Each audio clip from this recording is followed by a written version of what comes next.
Assalamualaikum warahmatullahi wabarakatuh. Alhamdulillahi wa kafa. Wassalatu wassalamu ala rasulillahil mustafa wa ala alihi wa sahbihi wa man wafa. Amma ba'd, fa ya ibadallah, usi nafsi wa iyyakum bi taqwallahi faqad fazal muttaqun fala tamutunna illa wa antum muslimun. Faqala ta'ala ya ayyuhalladzina amanu taqullaha haqqa tuqatih wa la tamutunna illa wa antum muslimun. Bapak Ibu sekalian, saudara-saudariku, rahimani wa rahimakumullah, semoga Allah senantiasa merahmati dan memberkahi kehidupan kita semua. Alhamdulillah, mari kita awali perjumpaan kita di siang ini dengan bersyukur pada Allah Subhanahu wa taala. Allah masih berikan kekuatan pada kita, keimanan dan ringannya langkah, sehingga dengan itu mudah kita menunaikan salat berjamaah di masjid ini. Semoga Allah Subhanahu wa taala pertama berkenan menerima salat zuhur yang telah kita tunaikan sebagai ibadah yang diikhlaskan kepadanya. Yang kedua, sebelum kita memulai materi kita, saya ingin berikan pengantar dulu tentang masjid ini, tapi dalam nuansa Al-Quran dan Sunnah Rasulullah SAW.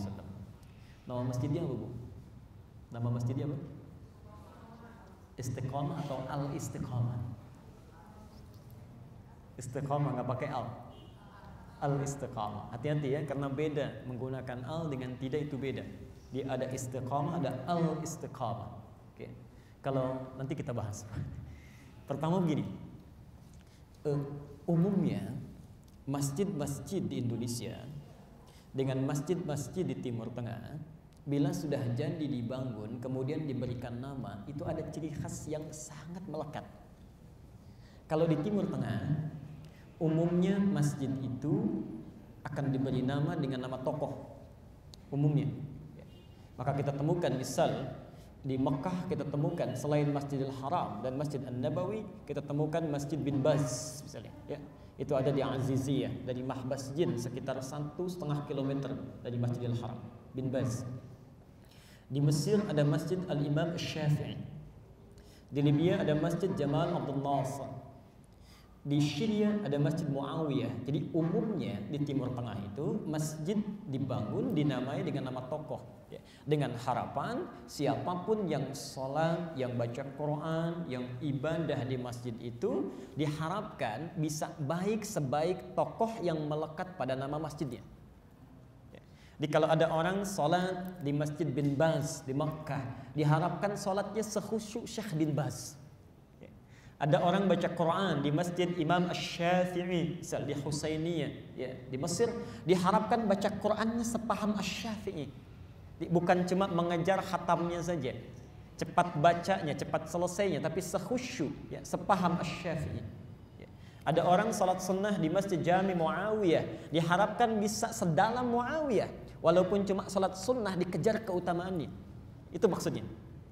Tapi Masya Allah, di kita saat orang tua kita berupaya membangun masjid, mendirikannya sampai jadi, uniknya umumnya di negeri kita nama masjid tidak diberi nama dengan nama tokoh, walaupun ada beberapa, ya. Umumnya menggunakan nama sifat, ya. Kita lihat jarang pakai nama tokoh, jarang, ya. Ada Al-Ikhlas, itu sifat, ya. Ada At-Taqwa, itu sifat. Ada Al-Hikmah, itu sifat. Ini Al-Istiqamah, sifat. Ini dalam sekali, Masya Allah, saya sangat kagum dengan orang tua kita, ya. Seakan-akan ada pandangan kalau diberi nama dengan nama tokoh satu saat akan berpulang, selesai. Tapi sifat tidak, dia nggak punya batas, ya. Orang jujur, orangnya bisa meninggal, tapi sifat jujurnya tidak terbawa dengan kematiannya, tidak, tetap abadi. Di seakan-akan siapapun yang sholat, yang baca Quran, yang ibadah di masjid dengan nama sifat itu, selesai ibadah sifatnya melekat pada dirinya. Di ketika Anda sholat di Masjid Al-Ikhlas, seakan-akan ada pesan, hei, yang sholat di sini mesti lebih ikhlas dibandingkan di masjid lain. Anda ibadah sholat di Masjid At-Taqwa, seakan-akan dikatakan, hei, yang baca Quran di sini mesti lebih takwa dibandingkan dengan yang di masjid lain. Takwa itu artinya lebih meningkat, ya. Jadi kalau misalnya, afwan, di satu masjid, misal sholat qobliyah zuhurnya cuma 2 rakaat, maka di At-Taqwa qobliyahnya mesti 4 rakaat. Ya. Kalau baca Qurannya cuma 1 halaman, di At-Taqwa 1 lembar. Ya, Masya Allah. Sekarang ini diberi nama dengan al-istiqamah. Apa maksudnya itu? Ini seakan-akan orang yang sholat, yang baca Quran, ya, yang ibadah di sini itu lebih harus istiqamah dibandingkan dengan orang-orang yang ibadah di masjid lain. Ada pesan demikian. Ya. Istiqamah itu singkatnya konsisten dalam kebaikan. Saya ulang, konsisten dalam kebaikan. Ya. Jadi kalau antum melakukan kebaikan, ya, bapak, ibu melakukan satu kebaikan, misal baca Al-Quran, ya, walaupun sedikit, ya, tapi konsisten dilakukan. Kita punya program dalam setiap hari, bismillah baca Quran 5 ayat saja. Tapi terus-terusan dilakukan, konsisten. Maka sikapnya disebut dengan istiqamah. Maksudnya? Walaupun tiap hari cuma 5 ayat saja. Ya. Ada orang misalnya baca ayat bisa sampai 50 ayat, tapi tidak konsisten. Sekarang baca 50, besok jadi 5. Besoknya lagi 5 pun enggak, gitu kan? Turun lagi. Besoknya lagi, naik lagi. Itu bukan istiqamah. Maka orang-orang yang istiqamah itu adalah orang yang ketika menunaikan kebaikan dia konsisten mengerjakan di dalamnya. Ya. Mau salat sunnahnya, baca Qurannya, sedekahnya, masjid ini saat diberi nama dengan al-istiqamah menggunakan al. Ya, saya berikan pelajaran sejenak. Sudah. Kalau Anda tuliskan kalimat tanpa al, misal istiqamah tanpa al, istiqamah, maka dalam bahasa Arab kalimatnya disebut dengan nakirah. Bentuknya umum, bebas, ya, umum, general. Tapi kalau Anda lekatkan di awal kalimatnya dengan alif lam, ya, kita tambahkan alif lam misalnya al-istiqamah, al-istiqamah. Maka dari nakirah berubah menjadi ma'rifah, khusus sifatnya, spesial, beda dengan yang lain, ada kaidah tersendiri. Ini khusus.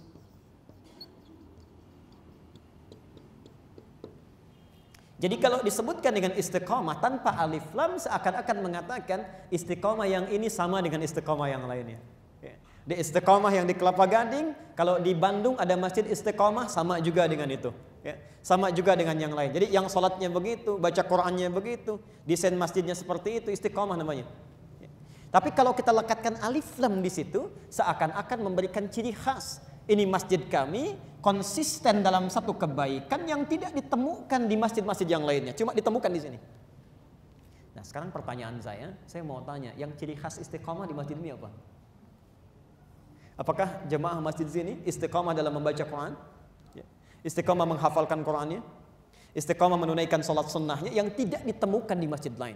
Ada pesan umum, pertama seakan-akan memberikan isyarat pada kita, siapapun yang masuk ke masjid ini, kemudian dia beribadah, ada pesan, keluar dari sini istiqamahkan ibadah Anda. Satu, afwan, ada misalnya tadi sholat zuhur berjamaah, pesannya jamaahnya bukan zuhurnya. Seakan-akan ada pesan, Anda sekarang memang cuma mampir karena dekat masjid pulang lagi. Tapi keluar dari sini ada pesan bahwa ya besok-besok mesti istiqamah dalam sholat berjamaahnya, walaupun tidak di sini. Anda ke sini sambil setelah zuhur masih ada waktu baca Quran. Keluar dari sini seakan-akan pesan, masjid kami al-istiqamah, pulang dari sini baca Quran lagi ya. Jangan cuma mampir ke sini Anda baca Quran. Itu poinnya. Jadi kalau ada orang ke sholat ke sini, baca Quran di sini, keluar dari sini belum istiqamah dalam ibadahnya, maka ada yang belum tepat dalam penggunaan makna masjid ini. Jelas sampai sini? Baik. Jadi ibu sekalian juga ataupun bapak yang hari ini kita akan belajar, materi kita hari ini tentang manhaj menghafal Al-Quran dalam Al-Quranul Karim. Ya, mudah-mudahan karena nama masjidnya Al-Istiqamah, ya, pelajaran yang disampaikan bukan cuma terhenti di masjid ini saja, tapi saat pulang itu pun akan istiqamah dipraktekkan dalam kehidupan kita. Jelas di sini? Baik. Baik, kita akan coba mulai. Sudah ada dan fokusnya, tapi masih menunggu? Masih menunggu. Baik, kita mulai saja dulu. Bismillahirrahmanirrahim. Bapak Ibu sekalian, masjid ini namanya Al-Istiqamah. Letaknya di Kelapa Gading. Apakah orang yang pertama kali ke sini akan mudah menemukan masjid ini? Belum tentu. Karena tadi pun saya masih agak berputar itu lihat-lihat ya, lihat kanan, lihat kiri, masya Allah. Sekarang kalau kita tahu alamatnya, Ya, ada pedomannya, dibaca petanya. Kira-kira lebih cepat sampai atau agak terlambat? Cepat. Lebih mudah, lebih sulit? Mudah, Masya Allah. Jadi untuk menemukan masjid saja kita butuh pedoman, butuh petunjuk, butuh alamat. Dan dengan adanya pedoman itu memudahkan kita untuk mencapai tujuan. Masya Allah. Nah, pedoman yang singkat memudahkan kita sampai pada tujuan, menunjukkan arah yang benar. Itu dalam bahasa Arab disebut dengan hidayah. Saya ulang ya. Dalam bahasa Arab disebut dengan hidayah. Hidayatun. Bismillah. Disebut dengan hidayah. Hidayah. Satu pedoman, petunjuk yang memudahkan kita sampai pada tujuan atau hal yang didambakan. Itu hidayah namanya. Insyaallah. Jelas di sini? Pelan-pelan. Tapi sifatnya baik ya. Ingat, sifatnya baik. Kalau sifatnya netral, mau baik, mau buruk, itu disebut dengan alamun. Ya, alamun. Kalau menunjukkan tempat disebut dengan alamah. Ya. Sudah jadi bahasa Indonesia, alamat. Alamat itu dari bahasa Arab. Alamat. Ya. Petunjuk yang menyampaikan pada satu tempat yang dituju, itu alamat. Tapi netral. Ya. Bisa baik, bisa buruk. Ya. Polisi sedang mencari-cari alamat penjahat yang diburu, alamat juga. Ya. Saya mencari alamat si fulan, positif. Jadi positif, negatif itu bisa diungkapkan dengan alamat. Tapi kalau petunjuk pada yang baik saja, menyampaikan mudah untuk didapatkan, itu berubah kalimatnya. Dari alamah menjadi apa? Hidayah. Pelan-pelan, jelas sampai sini? Nah, sekarang saya akan agak lambatkan sambil kita menunggu untuk dipasangkan. Kalau ke masjid ini saja masih membutuhkan hidayah, jalan yang memudahkan, petunjuk yang tepat, maka bagaimana dengan lingkup kehidupan kita yang lebih kompleks? Ya, Masya Allah. Di rumah tangga kita ada hal yang harus kita jalani. Di pekerjaan ada jalan yang harus ditempuh. Dalam kehidupan banyak masa yang harus dilewati. Maka lebih banyak petunjuk kita harus dapatkan supaya mudah menjalani kehidupan. Ya. Untuk kesini saja butuh petunjuk, maka bagaimana dengan kehidupan kita yang dilakukan dalam setiap hari itu? Ya, sampai kita berpulang pada Allah. Ya. Tentunya lebih banyak pedoman kita butuhkan, petunjuk kita dapatkan supaya semua kehidupan itu mudah. Misal, mau minum, bagaimana caranya mudah? Ya, supaya minumnya enak, ya, minumannya nyaman, tidak mengandung sesuatu yang menyulitkan. Mau makan bisa enak, mau kerja bisa nyaman, segalanya. Ya, Masya Allah. Maka kalimatnya, kalau bentuk hidayah ingin dijamakkan pada bentuk yang kompleks, saya tutup sebentar sampai di sini, sambil kita tunggu dulu. Maka kalimatnya dirubah dari hidayah menjadi hudan. Saya tutup dulu. Dari hidayah menjadi apa? Hudan. Kita tahan sebentar.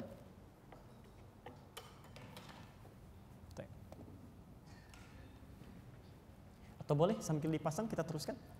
Boleh ya? Saya ulang. Kalau cuma satu saja, singkat, saya ingin ke sini atau satu tempat saja, satu keadaan, maka katanya disebut dengan hidayah.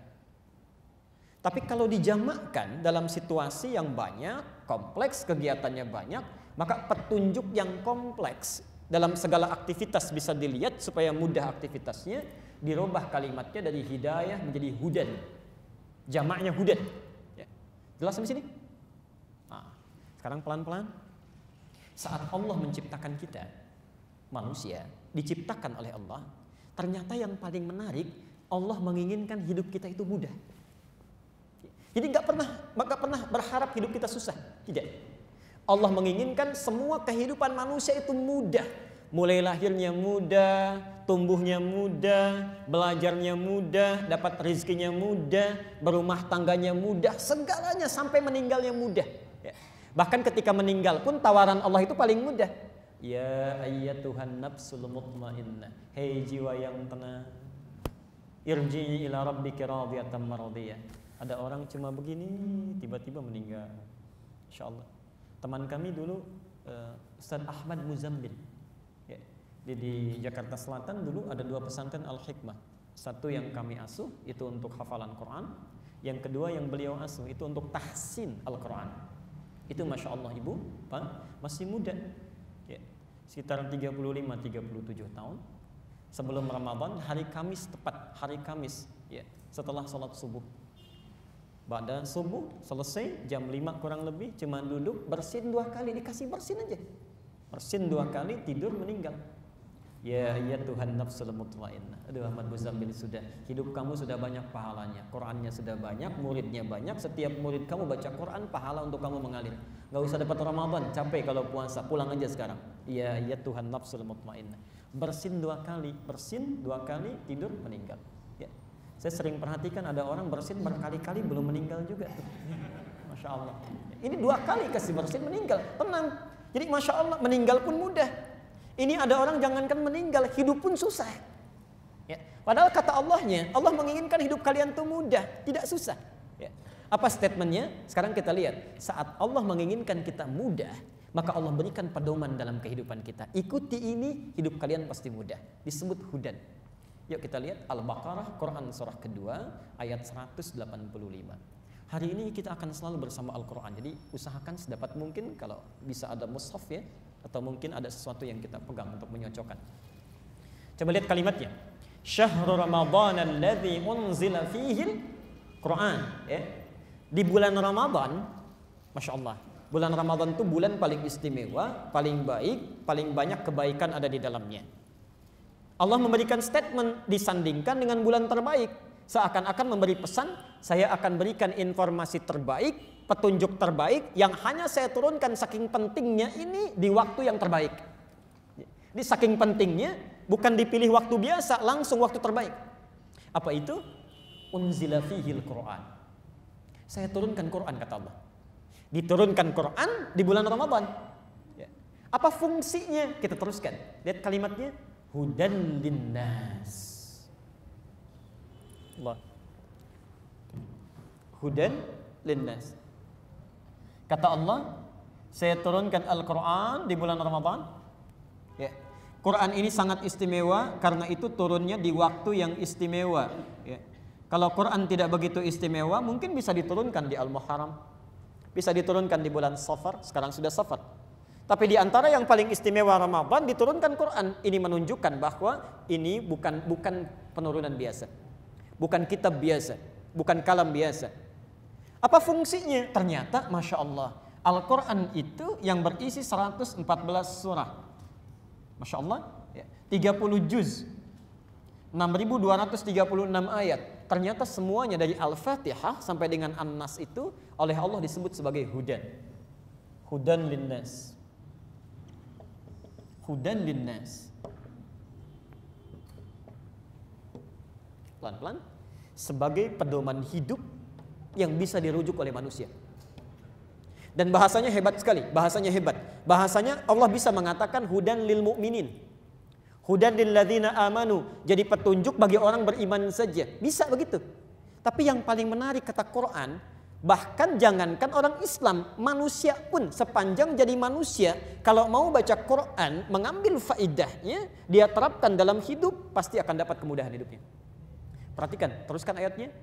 Di ujung ayatnya Allah tutup, yuridullahu bikumul yusra wa la yuridu bikumul usra.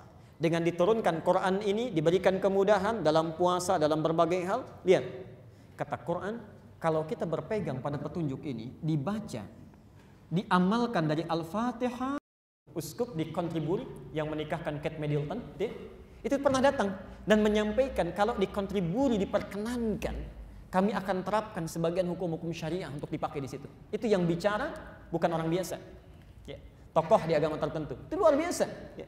Jadi ketika diambil pun nilainya dipraktekkan. Jangankan orang Islam, non Muslim pun bisa ambil manfaatnya, bisa diambil. Ya. Karena itu penting bagi kita hari ini kembali kepada Quran. Kita lihat, jangan-jangan selama ini yang hidupnya susah, yang salah bukan Allah, yang salah kitanya tidak belajar pedomannya. Ya. Saya baca cepat misalnya. Misal, saya pernah sampaikan ini dalam beberapa kesempatan. Bahkan di Quran itu disebutkan petunjuk dari sebelum lahir sampai meninggal. Ya. Bapak Ibu ingin punya anak yang soleh, ya. Mulai mengandung misalnya kan, kemudian dalam kandungan apa yang harus dilakukan? Dijawab oleh Quran. Baca petunjuknya. Al-A'raf, Quran surah 7 ayat 189. Ketika mulai lahir akan diberikan ASI. Kalau ibu sudah memberikan ASI, bapak fokus kemana? Apakah harus ASI atau boleh campuran? Ada Al-Baqarah, Quran surah 2, 233. Usia 0 sampai 2 tahun. Dari 2 tahun, Masya Allah, mulai bertahap tumbuh. Bagaimana caranya supaya perkembangannya itu bagus? Ya, kenal dengan Allah, kenal dengan Allah, kemudian taat, ya, bagus dalam lingkungan, gemar menunaikan sholat, mulai coba-coba bagaimana caranya, diatur lagi. Quran surah 31 Luqman ayat 13 sampai dengan ayat 19. Mulai tumbuh, ibu mulai ingin sekolahkan, mencari sekolah, bagaimana caranya supaya paham, cepat mengerti pelajarannya, bukan sekedar asal numpang sekolah saja. Quran surah 9 ayat 122. Kalau ingin berprestasi bagaimana lebih unggul dibanding teman-temannya, Quran surah 58 ayat yang ke-11. Kalau mulai terus naik tingkatannya, tiba-tiba mulai kenal pasangan lawan jenisnya, ya, sudah mulai punya rasa, boleh nggak pacaran atau ada konsep lain? Oh ada, Quran surah 49 ayat ke-13. Bagaimana cara pendekatannya? Kalau sudah ingin melamar serius, ada Quran surah ke-4 An-Nisa ayat yang ke-4. Kalau sudah serius betul pengen nikah, ya, ingin dilangsungkan pernikahannya, diatur lagi Quran surah ke-30 ayat ke-21. Kalau sudah menikah, peran laki-laki jadi bagaimana? Kan belum menyatu itu. Oh, jadi suami yang baik, An-Nisa ayat 19. Ya. Jadi istrinya yang baik seperti apa? Yang solihah, An-Nisa 34. Suami tugasnya apa? Mulai bekerja, ingin gampang? Boleh, ada 3 pilihan. Kalau ingin netral, Al-Baqarah 168. Kalau rezekinya ingin dipercepat, Al-Baqarah 172. Kalau misalnya ingin lebih mudah lagi, sebelum minta sudah dikasih, Al-A'raf 96. Ya. Ibu dalam merawat rumah tangga, dididik anak, luar biasa, bisa berbakti, ada Al-Isra ayat ke-23. Bahkan orang yang sudah usianya 40 tahun, punya anak, masih punya orang tua, diatur juga. Al-Ahqaf ayat yang ke-15, ada semua. Mulai pilihan-pilihan semuanya ada. Sampai tiba menjelang masa meninggal dunianya, bertanya, aduh kapan saya meninggal dunia? Jangan khawatir, akan tiba waktunya. Ali Imran 185. Ada. Meninggalnya ada pilihan. Mau yang paling mudah, Al-Fajr 27-30. Mau yang sambil dipukulin malaikat, ada lagi di ayat yang lainnya. Ada semuanya. Ya, sampai kita bisa memilih. Di alam kuburnya ada, di surganya ada. Surga juga diterangkan lagi. Ada yang VVIP bersama Rasulullah, ada, ikuti Nabi. Ali Imran ayat 31. Ada yang tingkat kedua, kelas VIP, V-nya hilang 1 di taman surga. Taman surga itu hebatnya, baru mikir sudah ada. Dan yang kasih bukan pelayan surga. Kalau surga kelas biasa, itu yang kasih namanya wildanun mukhalladun. Ya. Bapak terfikir pengen minum, datang Pak. Ya. Bidadari surga bawa minuman. Ibu terfikir ingin minum, pangeran surga datang. Dikisahkan Masya Allah riwayatnya, wildanun mukhalladun bi aqwabi wa abariqa wa ka'sin min ma'in. Gelasnya terbuat dari permata, emas yang berkilauan, tidak pernah dilihat di bumi, didengar di telinga, dan tidak pernah terlintas dalam bayangan kita. Yang nyampaikan cantik, gantengnya luar biasa. Difikirkan sekarang pun gak akan sama. Tidak akan sama, pasti beda. Ya. Yang paling menarik, Bapak Ibu sekalian, di taman surga, ya, kelas nomor 2 VIP itu, ternyata kalau terfikir sesuatu, itu yang ngasih bukan pelayan, langsung Allah yang berikan. Allah. Quran surah 51 ayat 15 itu, sampai dengan ayat ke-23-nya. Innal muttaqina fi jannatin wa uyun. Sungguh sebagian orang takwa ada yang tinggalnya di taman surga. Ya. Apa keistimewaannya? Akhidhina ma atahum rabbuhum. Kalau ingin apapun Allah langsung yang kasih, kun fayakun ada. Ya. Dan dia lihat Allah itu, lihat. Di dunia nggak bisa lihat, di akhirat tanpa hijab. Quran surah 75 ayat 22 sampai 23. Masya Allah. Wujuhu yawma idzin nadhirah. Hari kiamat nanti ada orang yang berbinar-binar wajahnya. Senang sekali. Bukan karena masuk surga, bukan. Ila rabbiha nadhirah. Karena langsung bisa lihat Allah tanpa sekat sama sekali. Ya. Saat di dunia tak nampak itu. Saat di dunia tak nampak, di akhirat dia lihat. Dan Allah kasih semuanya langsung. Ya. Itu VIP. Kelas nomor 3, oh ada. Seluas langit dan bumi. Ada. Masya Allah, ada. Quran surah ketiga Ali Imran ayat 133 sampai 134. Wasari'u ila maghfiratin min rabbikum wa jannatin arduha as-samawati wal ardu uiddat lil muttaqin. Segeralah bertobat kepada Allah, mohon ampunan dan punya cita-cita. Kata Quran, dari sejak di dunia mesti punya harapan, cita-cita, rencanakan. Minimal kamu mesti masuk surga yang surganya seluas langit dan bumi. Ya. Disediakan bagi orang takwa. Apa amalannya? Kalau tadi ingin paling tinggi VVIP itu ikuti sunnah Nabi, ya. Maaf, bukan cuma sholatnya, bangun tidurnya seperti Nabi mencontohkan, ikuti. Abu Daud nomor hadis 1367, kalau Nabi itu nggak langsung berdiri, duduk dulu, ya, kemudian kucek dulu sebagian berkas kantuknya, baca doa bangun tidur, dan mulai membacakan 10 ayat terakhir surah Ali Imran. Itu baru bangun, ya, sampai tidur lagi, sampai tidur lagi. Kalau ingin kelas VIP taman surga, kata Quran, perhatikan kalimatnya, kanu qalila minal laili ma yahjaun, amalannya mesti sedikit tidurnya, dia bangun tahajudnya. Ya. Jadi kalau ibu bapak ingin misalnya masuk taman surga deh tingkat nomor 2 VIP, dimulai biasakan qalilan minal laili ma yahjaun wa bil ashari hum yastaghfirun. Malam sedikit tidurnya, siang sedikit makannya, menjelang fajar banyak beristighfar pada Allah Subhanahu wa taala. Ya. Jangan dibalik ya. Jangan dibalik. Kalau Nabi itu kan kalau dunia itu sedikit, kalau amalan akhirat sedikit-sedikit. Ya. Beliau itu sedikit-sedikit tahajud, sedikit tidurnya, sedikit-sedikit puasa, sedikit makannya. Ya, kita memang belum masuk level Nabi, tapi tidak salah kalau kita mencoba. Jangan ditukar. Sedikit-sedikit tidur, sedikit-sedikit makan. Nah, ini pilihannya agak turun. Level ketiga, seluas langit dan bumi. Apa amalannya? Itu tahajudnya masih biasa. Antum buka Musannaf Abdul Razzaq. Imam Abdul Razzaq punya kitab hadis namanya Musannaf, Al-Musannaf, Musannaf Abdul Razzaq. Nomor hadis 20.559. Kalau punya kitabnya jilid ke-11 halaman 287.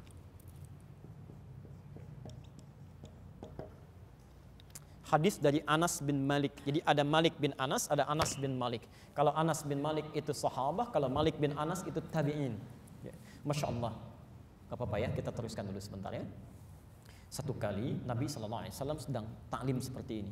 Tiba-tiba kata beliau, sayaddu alaikumul ana min hadzal fajji rajulun min ahlil jannah. Akan nampak pada kalian semua sekarang di pintu yang ini nih, seorang laki-laki penghuni surga. Itu 3 kali berturut-turut diulang setiap hari, sampai 3 kali berturut-turut. Fa idza rajulun min ansarin tantatifu min lihyatihi min atharil wudu. Tiba-tiba yang masuk seorang anak muda, wajahnya bercahaya, bersih, masih basah janggutnya dengan air wudu. Tangan kirinya memegang sendal, masuk dengan kaki kanan mengucapkan assalamualaikum. Abdullah bin Amr bin As penasaran, diikuti ke rumahnya, menginap 3 hari. Ternyata Masya Allah, maaf, tahajudnya biasa-biasa saja. Baca Qur'annya tidak sebanyak dan sefasih yang lain. Besoknya yang terakhirnya tidak puasa sunnah. Hampir-hampir kata Abdullah bin Amr bin As, saya menduga amalannya biasa. Ketika akan pergi, kata orang ini, ta'ala, sini. Ditanya oleh Abdullah bin Amr bin As, apa gerangan yang menjadikan anda di lisan Nabi disebut sebagai ahli surga? Kata orang ini dengan tawadhu'nya, ma illa kama ra'ait, amalan saya gak ada yang istimewa kecuali seperti yang anda lihat saat menginap 3 malam itu. Illa, kecuali saya membiasakan pada diri saya untuk tidak pernah iri hati pada nikmat yang diberikan pada orang lain.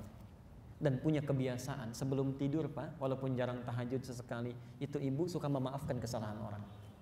Udah ingat-ingat sampai malam ini siapa yang pernah punya salah dengan saya, dibebaskan. Dan bila punya salah cepat diingat-ingat, segera langsung dihubungi, minta maaf dan sebagainya. Itu Masya Allah. Kata Nabi, ahli surga, itulah penghuni surga seluas langit dan bumi. Makanya kata Quran ayat 134-nya Ali Imran, alladzina yunfiquna fis sarai wad dharra, yang bisa gemar membantu orang saat bisa, saat sulit, wal kadhiminal ghaidha, bahkan saat marah pun dia tahan-tahan. Nomor 3-nya, wal afina 'anil nas, dan banyak memaafkan orang. Yang terakhir, yang keempat, surga kelas ekonomi. Enggak disebutkan di Quran, cuma jannah saja. Wa basyiril ladzina amanu wa 'amilus solihati anna lahum jannatin tajri min tahtihal anhar. Enggak spesial, tapi yang ekonomi pun oleh Nabi disebut ma la 'ainun ra'at wa la udhunun sami'at wa la khatara 'ala qalbi bashar. Keindahannya belum pernah dilihat oleh mata, didengar oleh telinga, bahkan belum pernah terlintas di benak kita. Jadi Masya Allah, kelas ekonomi pun tuh luar biasa bagusnya. Belum pernah terbayang oleh kita. Makanya pernah ada sahabat, Al-Bukhari kitab Siyam nomor hadis yang pertama. Saya tutup di sini sebagai pengantarnya. Ada seorang sahabat datang kepada Rasulullah. Ini orang desa Pak, Baduy tapi cerdas. Kata beliau, "Ya Rasulullah, alimni amalan basitan yudkhilunil jannah." Ya Rasulullah, tolong ajarkan kepadaku amalan yang ringan, jangan susah-susah, tapi dengan itu bisa masuk surga. Cerdas kan ya? Modal sedikit pengen masuk surga. Oh, itu cerdas. Ya. Kata Nabi, perhatikan. Kata Nabi, cukup kerjakan yang fardu saja. Cukup kerjakan yang fardu saja tanpa harus mengerjakan yang sunnah. Illa an tatawwa, kata Rasulullah. Maka kata orang ini, Masya Allah, perhatikan, apa saja kata Nabi, salat kalau mau fardu saja. Di bapak dan ibu kalau mengerjakan salat fardu saja tanpa pernah mengerjakan salat sunnah, masuk surga juga sepanjang tidak maksiat. Ya. Kerjakan puasa Ramadan aja, salat puasa sunnah tidak, masuk surga juga sepanjang tidak banyak maksiatnya. Masya Allah. Tapi bahasa Nabinya, perhatikan, ketika ketika orang itu pergi, faqala Rasulullah SAW, maka beliau menyampaikan, dakhalal jannah in sadaqah. Jika dia benar, konsisten dengan kata-katanya, masuk surga. Tapi Nabi tidak menyebutkan surga yang mana. Oke? Jadi kalau bapak ibu ingin cukup masuk surga saja, silahkan selama hidupnya ya. Fardu aja, sunnahnya jangan. Ya. Misal baca Quran itu sesekali saja. Puasa yang wajib saja. Masuk surga juga, cuma kelasnya barangkali berbeda dengan kelas yang tambah dibanding itu. Nah sekarang semua tadi sudah disampaikan. Dari mulai belum lahir sampai dengan masuk surga. Informasinya ada di Quran. Informasinya ada di Quran. Lihat sini. Jadi kita butuh pedoman itu supaya mudah hidup kita, kan? Kemudian kalau kita sudah paham dengan isi Quran seluruhnya, ya, itu boleh merapat ya ikhwan. Kalau kita sudah mengerti isi Quran seluruhnya dari Al-Fatihah sampai dengan An-Nas, kita pahami, Allah jamin pasti mudah itu. Hidupnya mudah. Masalahnya kita jadi susah sampai hari ini karena jarang kita baca. Atau dibaca tapi nggak dipahami. Yang dibaca An-Nas lagi itu ya. Nah, jadi pantas mimpinya ketemu jin terus karena itu yang diminta. Ya. Nah, karena itu kita tanyakan dulu pada Allah, ya Allah, kami sekarang ingin baca pedoman ini, ingin mudah hidup kami. Ya. Afwan, maaf, kalau kita punya buku pedoman, ada misalnya dipakai, dipegang, dibawa kemana-mana, maaf, bisa nggak di setiap kesempatan kita bawa? Ada buku petunjuk KUHP nih, ingin jadi warga negara Indonesia yang baik. KUHP-nya dibawa kemana-mana, mungkin nggak? Tidak. Ya. Tidak, dalam setiap kesempatan nggak mungkin bisa dibawa terus. Dalam rapat mungkin disimpan. Ya, mau belanja mungkin disimpan dulu. Ya. Karena itu, ketika kita bertanya kepada Allah, ya Allah, ada nggak cara yang paling mudah? Kalau saya misalnya mau kerja, baca dulu di Quran, baru kerja. Kan agak lama. Atau misalnya saya ingin beraktivitas, lihat dulu petunjuknya di Quran. Kan agak lama. Ada nggak cara lain yang memudahkan saya punya petunjuk, ya, tapi bisa diamalkan dalam kehidupan dengan mudah? Baik, nggak apa-apa, saya agak lebih banyak berdiri. Maka Allah tawarkan satu tawaran kepada kita. Kenapa susah? Hafalkan saja. Hafalkan saja. Di Quran yang diturunkan oleh Allah. Tugas kita menghafalkannya, tugas Allah kemudian menanamkan hafalan itu dalam jiwa kita. Di kapan aja mau dipakai tinggal dikeluarkan. Ya, misal mau kerja, di Quran sudah ada petunjuknya, keluar di benak kita. Ya. Ingin berjualan, ada petunjuknya. Ingin berbisnis, ada. Ingin di birokrasi, ada semua. Kumpul seluruhnya. Ya. Maka Allah berikan jaminan kepada kita, Allah akan mudahkan Quran itu supaya bisa dihafal sehingga tidak sulit dibawa kemanapun. Pertanyaan saya, maaf Bapak Ibu sekalian, kira-kira menghafal Quran itu sulit atau mudah? Baik, saya ulang, sulit atau mudah? Sulit. Bapak, sulit atau mudah? Oke, sekarang saya balik ya. Kalau saya menyampaikan sesuatu, Bapak Ibu percaya atau tidak? Percaya, tapi belum tentu ya. Misal saya katakan Pak Jokowi insya Allah akan sholat asar di sini sore ini. Percaya atau tidak? Tuh, sudah berubah, tidak katanya kan? Nah, sudah lain ya. Kalau Nabi yang sampaikan percaya tidak? Percaya. Kalau Allah yang sampaikan percaya tidak? Keterlaluan kalau tidak percaya. Makanya Quran dibuka kalimat Allah dengan la raiba fi, jangan sampai ragu, mesti percaya. Sekarang perhatikan, Allah menyampaikan kepada kita. Maaf, kalau sekali menyampaikan percaya tidak? Allah sampaikan, percaya. Kalau 2 kali? Kalau 3 kali? Ini 4 kali Allah sampaikan. Disampaikan di surat yang sama. Allah kirim surat pada kita, dikirimkan suratnya pada kita, minta dibaca. Lalu 4 kali disampaikan, ditegaskan pada kita. Kalau nggak percaya, dengan cara apa lagi mesti diyakinkan? Ya. Maka diturunkan Quran surah ke-54 Al-Qamar diulang 4 kali langsung. Ayat ke-17, ayat ke-22, ayat 32 dan ayat ke-40. Perhatikan kalimat Qurannya. Walaqad yassarnal Qur'ana lidzikri fahal min muddakir. Walaqad yassarnal Qur'ana lidzikri. Sungguh kami telah mudahkan Quran itu untuk diingat, untuk dihafal. Zikir itu mengingat, menghafal. Ya. Lalu Allah menantang kita meminta. Ya. Masya Allah. Fahal min muddakir, maka ada enggak yang mau mengingat? Yang mau menghafal? Ya. Seakan-akan Allah katakan, kamu kan ingin mudah hidupnya. Kalau bawa Quran kemana-mana susah, ingat aja, hafal. Sekarang saya mudahkan Qurannya untuk dihafal. 4 kali disampaikan supaya kita yakin. Ya. Lalu Allah meminta kita, sekarang kalau sudah saya mudahkan, ada nggak yang mau menghafal? Nah, sekarang saya tanya lagi. Jadi menghafal Quran itu mudah atau sulit? Kalau mudah, kenapa sampai hari ini belum hafal-hafal? Kita lihat, tanyakan pada Quran, nanti tanyakan pada Quran. Ya? Kita kan bersama Quran hari ini. Kalau susah, apanya yang susah? Karena kata Allah mudah. Ya. Jangan-jangan yang mudah Qurannya, yang susah kitanya. Ya.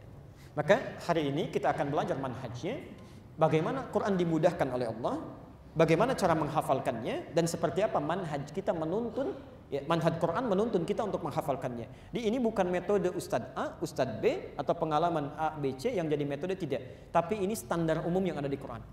Siapapun penghafal Quran yang sudah hafal, bahkan menemukan metode, itu pasti akan melewati masa-masa ini. Karena ini dari Qurannya.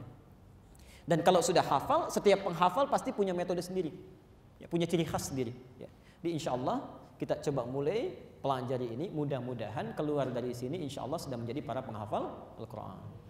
Tidak cukup dengan amin, jadi praktek dulu, ya. Pelajari dulu, hafalkan dulu, baru amin. Bismillah.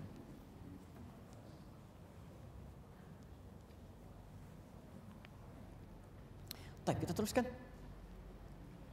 Yuk kita lihat, kita pelajari dulu ya. Kita pelajari dulu apa maksudnya ini kalimat ini.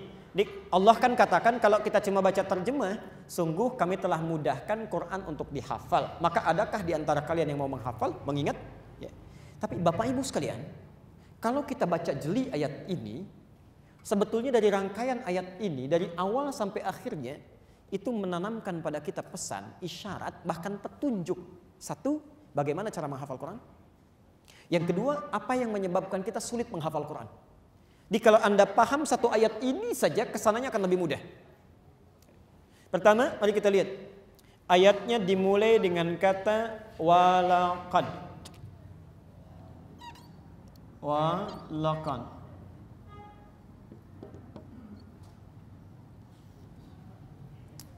Fokusin sebentar. Dalam bahasa Arab, bila ada seseorang disampaikan informasi, kemudian dia ragu, maka pilihannya bisa ada beberapa hal. Satu, tambahkan lam di depan kalimat itu.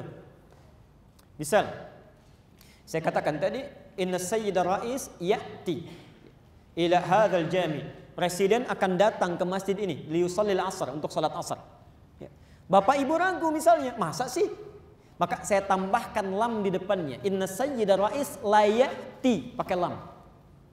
Jadi kalau Anda baca di Quran, ada kalimat diawali dengan lam, harakatnya fathah, la, ya, harakatnya la, fathah. Itu artinya huruf disebut dengan taukid, huruf yang menguatkan pada orang yang meragukan informasinya. Sebentar lagi ada waktu asar. Ada Quran surah Al-Asr. Wal 'asr innal insana la, pakai la. Bisa saja Allah mengatakan begini, berfirman, wal 'asr innal insana fi khusr. Bisa. Sungguh manusia pasti rugi. Tapi ketika ditambahkan la, seakan-akan barangkali ada yang bertanya, masa sih rugi? Iya betul, pasti rugi. Illal ladzina amanu, kecuali Anda beriman dulu. Jadi kalau Anda enggak beriman, hidupnya dalam kekafiran akan rugi. Segalanya tidak bernilai. Teruskan dulu pelan-pelan. Tapi kalau ada orang, mohon maaf, masih nggak yakin juga pakai lam, kayaknya nggak mungkin deh. Misal, pertama kan masa ya, masa sih layati, kayaknya nggak mungkin deh. Maka kita tambahkan qad setelah lam. Inna sayyidar rais laqad ya'ti, betul loh, pasti datang, saya sudah cek, pasti itu. Lam dengan qad. Jadi kalau ada orang-orang, baik, ketika disampaikan informasi, ada orang ketika disampaikan informasi bukan hanya ragu, ya. Baik yang pertama ya. Lebih baik yang pertama kayaknya. Oh, baik.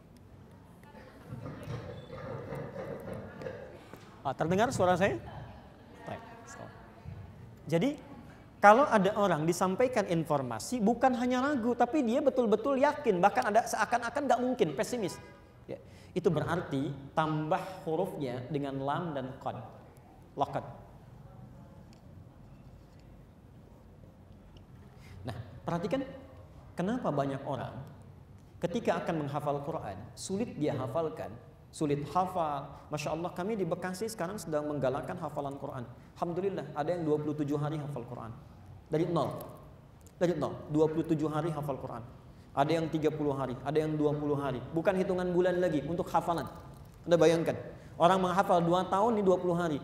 Orang menghafal 27 bulan ini 27 hari. Allah mudahkan. Ternyata salah satu penyebab orang sulit hafal Quran karena kebanyakan orang ketika lihat mushafnya aja sudah pesimis. Siap, saya yakin Quran itu mudah. Begitu lihat mushaf, kok tebel ya? Kok banyak juga ya? Nah itu. Di persoalan pertama yang membuat kita susah menghafal Quran karena belum apa-apa kita sudah pesimis. Membuat diri kita ragu. Ini. Maka ayatnya kenapa dibuka oleh Allah dengan kalimat laqad wa laqad, seakan-akan memberikan pesan kepada kita kalau kita ingin hafal Quran, ingin mudah Qurannya datang, maka yang pertama yakinkan pada diri kita Quran itu mudah. Harus yakin. Ya. Optimis, yakin. Saya hapus sebentar. Nah, ini faidahnya pelan-pelan. Jadi bapak, ibu kalau ingin memulai menghafal Quran, lihat setebal apapun, sebanyak apapun kelihatannya, anggap saya pasti bisa. Janji Allah mudah. Kalau Allah sudah katakan mudah, pasti saya bisa. Ya, jelas sampai sini? Ya. Jadi nanti kalau sudah mau memulai, nanti saya tunjukkan bagaimana cara memulai hafalannya. Karena biasanya begini, di awal-awal mudah, ya pasti bisa. 5 ayat, alif lam mim sampai ulaika mudah. Begitu ayat ke-6, lupa yang sebelumnya. Kok susah ya? Oke, ada seperti itu tuh. Ya. Nah, saat Anda mendapati keraguan apapun, tetap langsung yakinkan. Bahasa Qurannya laqad. Setiap kamu ragu, setiap kamu kurang semangat, ayo, cas lagi. Yakinkan pada dirimu, pasti bisa, pasti bisa, pasti bisa. Ya. Kami punya adik namanya Azam. Azam itu 0 hafalan Qurannya. Ikut hafalan Quran di Bandung, ya, Masya Allah, dengan ibunya. Ibunya hafalan Quran, ya, anaknya tadinya cuma iseng saja ikut saja. Ya, ibunya yang pengen. Qadarullah kok begitu ikut iseng kok enak, nyaman. Sampai pertengahan cuma baca. Begitu hari ke-27 langsung hafal Qurannya. 30 juz Pak. 30 juz. Hari ke-27 langsung hafal. Ibunya belum hafal. Salah satu yang paling istimewa adalah dia punya keyakinan. Saya sudah diantarkan Allah ke sini. Sudah digerakkan sampai hadir di sini. Tentu Allah tidak akan menyanyiakan saya. Dia yakinkan pada dirinya, dia bermohon kepada Allah, salatnya diperbaiki, tazkiyatun nafasnya dilakukan, Masya Allah. Hari ke-27 Allah tanamkan Quran dalam jiwanya. Yakin. Jadi setiap turun semangat lagi, setiap pesimis optimis lagi. Lakukan. Syarat pertama. Jadi kalau dari awal kita kehilangan ini akan sulit langkah selanjutnya. Step pertama yakin. Jelas sampai sini? Baik. Kita buat kesepakatan dulu. Siap diteruskan? Siap. Kesepakatan keduanya, kalau kita belajar berarti siap menghafal ya. Saya ulang. Kalau kita sudah belajar siap menghafal, siap tidak? Insya Allah. Nggak, kalau belum siap, saya berhenti di sini, selesai materinya, saya pulang. Baik, siap menghafal? Baik, alhamdulillah. Berarti nanti kalau ada pertemuan selanjutnya, Bu Ayu, maka keywordnya itu baca Quran dulu ya, di hafalan. Nanti kita kasih PR. Jadi kalau belum hafal, tunggu di luar sampai hafal baru masuk ya. Baik. Yuk kita teruskan. Ayo lihat, sekarang lihat rumusnya. Apa yang pertama harus yakin, sungguh-sungguh. Kata Quran kedua, ya Allah, apa yang kau mudahkan? Ya. Tadi kan kita sampaikan, kata Allah, menghafal Quran itu mudah. Bapak Ibu sekalian, dalam bahasa Arab, kalimat mudah itu setidaknya ada dua.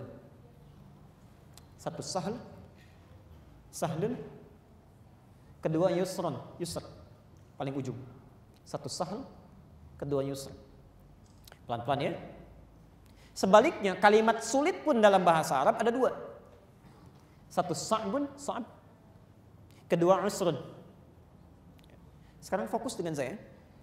Kalau disebutkan sahl dalam bahasa Arab, yang ini sahlun, itu artinya sesuatu yang mudah, tapi kemudahannya bersifat relatif. Bagi saya mudah, bagi orang lain belum tentu. Bagi dia mudah, bagi saya belum tentu. Saya tanya misalnya, bahasa Arab mudah atau sulit? Kata siapa? Saya tinggal di beberapa negara Arab, saya perhatikan itu anak-anak segini sudah bisa bahasa Arab. Udah. Oh, karena itu orang Arab tidak juga. Ya, demi Allah saya katakan, unta ribuan tahun sudah di Arab sampai hari ini nggak bisa. Beo kelapa gading dibawa ke sana sehari udah bisa. Assalamualaikum, bisa tuh. Dalam sehari. Ya. Enggak, ini ada falsafah bahasa. Hikmahnya apa? Karena beo mau bicara. Unta tidak. Walaupun tinggal di lingkungan tapi dia tidak pernah mau bicara, tidak pernah mau bergerak, dia nggak akan bisa. Ya. Maka sebetulnya yang paling penting adalah semua potensi ditanamkan oleh Allah dalam diri kita. Ada semuanya. Tinggal kita mau atau tidak. Ya. Tapi kembali lagi, sahal itu kemudahan yang sifatnya relatif. Tapi kalau kita ingin katakan mudah semudah-mudahnya, semua orang bisa tanpa harus ada batas dan jeda, itu disebut dengan yusrun. Ya, afwan, bisa. Megang sedotan bisa nggak? Bisa. Tidak harus jadi orang Arab, anak kecil pun orang Indonesia bisa pegang sedotan. Itu yusrun. Ya. Pegang spidol mudah, itu yusrun. Akhdhul qalam amrun yusr. Ya. Ngambil pena ini, ngambil spidol itu hal yang sangat mudah. Kalau kemudahan itu bisa dilakukan oleh siapapun tanpa batas, siapapun bisa melakukannya, maka kalimatnya dalam bahasa Arab dirubah dari sahlun menjadi yusrun. Jelas di sini? Pelan-pelan. Sa'bun, kesulitan yang relatif. Ya, bagi kita sulit, bagi mereka mudah. Itu sa'bun. Tapi kalau usrun, perhatikan, kalau usrun itu kesulitan yang merata sifatnya. Semua orang mengatakan sulit. Ya. Saya tanya misalnya, maaf, bawa mobil susah tidak? Bawa mobil susah tidak? Susah. Yang mudah mengendarai mobil. Bawa mobil susah. Masya Allah, sulit, luar biasa. Bagaimana bisa bawa mobil? Bawa motor aja susah dia. Bawa mobil susah. Yang mudah mengendarai mobil. Ya. Semua orang susah, pasti sulit tuh. Tidak wajar. Maka kalau ada kesulitan, sifatnya seluruh orang mengatakan susah, disebut dengan usrun. Saya mudah saja menyampaikan, langsung saya bahas ini yusrun. Tapi kenapa saya cantumkan dua ini? Yang ingin saya sampaikan, di Quran tidak pernah ada kemudahan diungkapkan dengan sahal. Karena Allah menginginkan semuanya mendapatkan kemudahan yang sama. Jangan ada bagi si A mudah, bagi yang lain susah. Tidak. Harus sama semua mudah. Karena itu semua di Quran, dampak dari kemudahan, istilahnya diungkapkan dengan yusrun. Karena Allah menginginkan setiap orang mendapat kemudahan yang sama. Tapi nggak ada kesulitan diungkapkan dengan sa'bun, dengan usrun. Ya. Seakan-akan ada pesan, sesulit apapun hal yang kamu alami, ada kemudahan yang sangat mudah bisa kamu dapatkan. Karena itu di Quran kalimat usrun seringkali dirangkaikan dengan yusrun. Inna ma'al usri, fa inna ma'al usri yuridullahu bikumul yusra, wala yuridu bikumul usra. Tidak pernah ada sa'bun, tidak pernah ada sahlun. Yang paling menarik, kalau Anda di sini yang sampai mengatakan, aduh saya sulitnya luar biasa, saya nggak bisa baca Quran, sulit. Bagaimana bisa menghafal, baca aja nggak bisa. Bisa, ya. Sampai kamu mengatakan tingkat kesulitan yang di sini pun tidak. Kami akan mudahkan semudah-mudahnya. Bukan hanya bagi orang lain mudah, bagi kamu pun akan lebih mudah. Ya, jelas di sini? Maka Bapak Ibu bisa bayangkan, ada anak, kami saat di Kairo di Mesir tahun 2006, itu ada anak namanya Musa. Ya, Masya Allah Pak, Musa itu buta matanya, Bu ya, matanya buta, dan minta pada ayahnya, Pak, ya abadi, ayah, uridul Quran, saya pengen menghafal Quran katanya. Ya. Bapaknya semangat, Masya Allah itu cuma punya motor biasa, dimodifikasi Pak dashboardnya. Ya. Kemudian anaknya dibonceng jalan, itu menempuh jarak sampai 20 km untuk menemukan syekh supaya membimbing hafal Quran. Sampai di tempat tujuan, ternyata gurunya cuma minta bacakan satu ayat, alif lam mim, baca katanya. Sudah dibaca, sudah, nanti besok datang lagi ya ke sini. Saya mau tanya, kalau Bapak Ibu belajar ingin baca Quran, sudah nempuh perjalanan dari Kelapa Gading misalnya, jauh-jauh sampai lewat Sunter sana. Tiba-tiba gurunya cuma minta baca alif lam mim, sudah, besok kesini lagi ya. Besoknya datang lagi nggak? Itu persoalan kita tuh. Nanti tahap selanjutnya kita akan belajar. Ternyata belajar Quran itu yang paling penting, ada teori sekarang menghafal tidak harus hafal. Ya, maksudnya bukan menghafal ada, bukan. Kadang-kadang penghafal Quran tuh nggak sabar. Padahal guru saat meminta kita membaca itu ayat-ayat Quran dirangkai oleh Allah ternyata melatih lisan. Di setiap lafadznya kalau dibaca dengan benar itu latihan mengucapkan dengan benar. Misal, pelan-pelan dulu ya. Alif lam mim dimulai dari alif, lam dan mim itu mewakili semua rongga mulut tempat huruf berasal. Alif dari dada keluar, alif lam sampai ke lisan, mim sampai di bibir. Jadi semua tempat keluarnya huruf itu diwakili oleh 3 huruf ini. Masya Allah, yang paling sulit taraf pertengahan mengucapkan huruf biasanya za. Ya, itu dalam ilmu aswad, ilmu bahasa itu biasanya za. Huruf pertama. Ya. Sering tertukar dengan za. Ya. Idza zulzilatil ardu. Ada yang baca idza zulzilatil ardu zilzalaha. Ada yang za. Ada yang bahkan bukan za. Ijajul jilatil ardu jiljadaha. Sudah keliru. Waliyadzubillah. Ya. Nah, karena itu perhatikan ketika Allah membuka kalimat Quran itu dengan za dulu. Alif lam mim dzalikal kitabul la raiba fi. Lidahnya digigit sedikit. Za. Kalau sudah lancar mengucapkan za, dirubah dipindahkan menjadi zi. Karena itu ayat ketiganya alladzina yu'minuna bil ghaib. Kalau sudah lancar za, sudah lancar zi, maka supaya tidak tertukar dengan za, ayat selanjutnya dimasukkan za. Alladzina yu'minuna bil ghaib. Kemudian wa yuqimunas shalah wa mimma razaqnahum yunfiqun. Kalau sudah lancar za, dipindahkan za kepada zi dan disatukan zi dengan zi. Ayat 4. Walladzina yu'minuna bima unzi. Jadi kalau kita benar baca Qur'annya 20 ayat pertama itu makhrajnya sudah lancar, bagus, kesananya bisa menghafal sendiri. Ya. Kebanyakan penghafal Quran kurang sabar. Jadi belajarnya yang penting cepat hafal, begitu dihafalkan salah semua yang dihafalkan. Betul. Kami pernah mengumpulkan 30 orang siswa yang disebut oleh sekolahnya itu sudah hafal sebagian besar Quran. Ketika kami cek, Masya Allah, Allahu Akbar, saya sampai sedih itu. Ternyata menghafalkan yang keliru, Bu. Panjang dibaca pendek, ya Masya Allah, Hamzah jadi Ain atau sebaliknya. Itu anak-anak kasihan. Kalau Anda bisa mengajarkan yang benar, kenapa mengajarkan yang keliru? Kan sayang waktunya terbuang. Karena itu muncul ilmu tahsin. Dulu nggak ada ilmu tahsin. Dulu yang ada tajwid, karena tajwid itu membaca dengan baik dan benar. Ya. Karena orang membacanya salah, mesti diperbaiki. Tahsin itu perbaikan. Makanya muncul ilmu tahsin. Nah, jadi kita mesti sabar. Nah, Musa ini, Allah, matanya buta, kemudian sabar, dipacu oleh ayahnya. Datang lagi, Allah tidak menunggu lama. Setiap berangkat kalau sudah menghafal sebagian ayahnya akan salin ayatnya, disimpan di dashboard motornya. Sambil di jalan tidak ada yang sia-sia. Di perjalanan bapaknya lihat sini, Musanya membacakan Quran.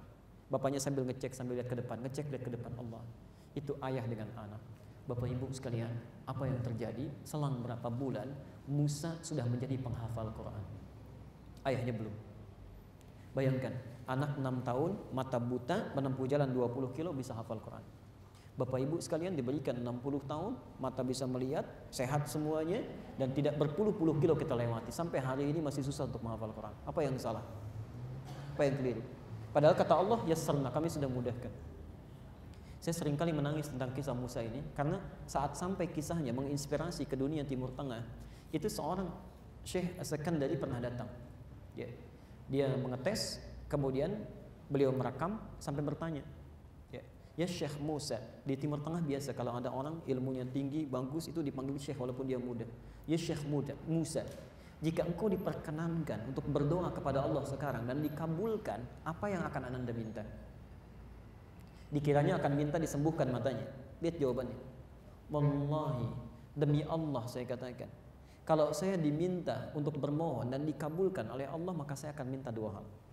1, saya akan mohon kepada Allah supaya tetap butakan saja mata saya sampai kiamat, butakan saja.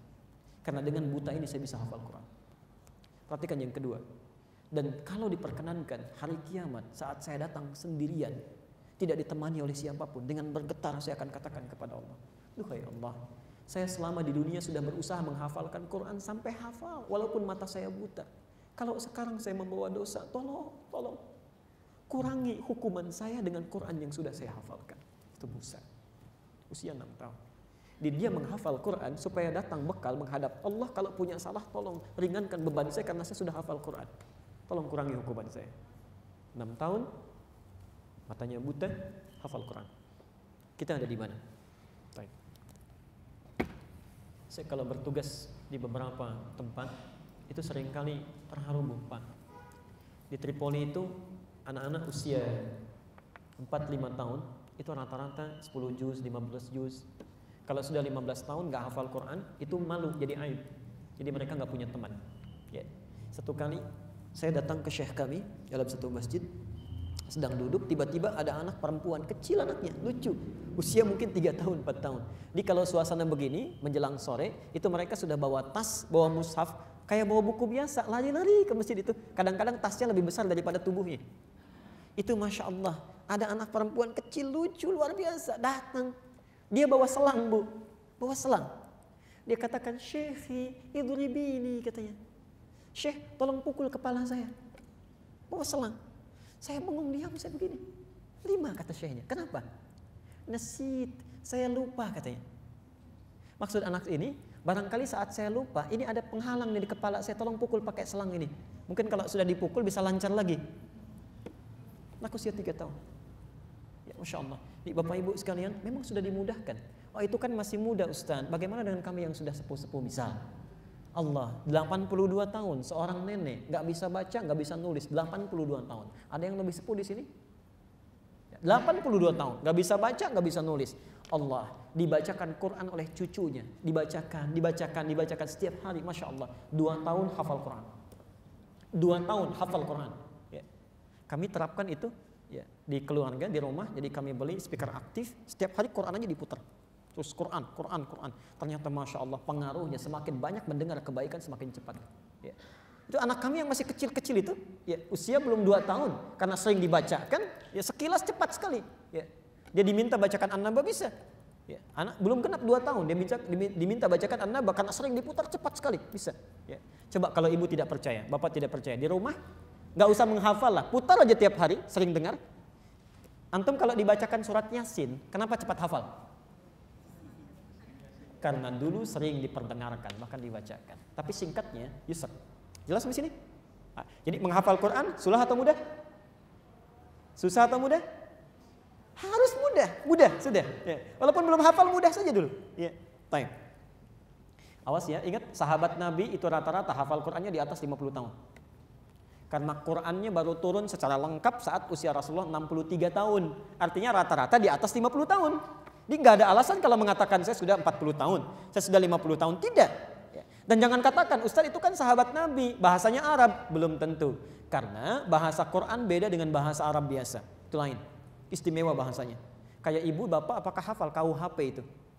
Ya, kan tidak, walaupun pakai bahasa Indonesia. Lain. Ya. Teruskan.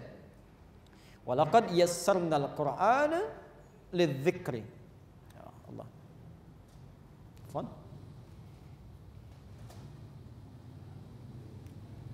Walaqad yassarnal Qur'ana lidzikri. Fahal mim muddakir. Teruskan dulu. Saya tulis. Ini lidzikri. Kata Allah, saya mudahkan Quran itu untuk dihafal, diingat. Fahal min muddakir, lalu meminta kita untuk boleh menghafalkannya. Muddakir. Ini bagian terakhirnya. Baik. Bismillah. Mohon izin sebentar. Kita buka dulu.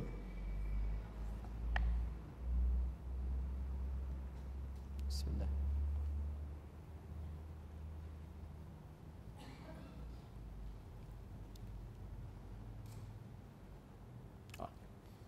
Kita mulai dari sini dulu sebentar.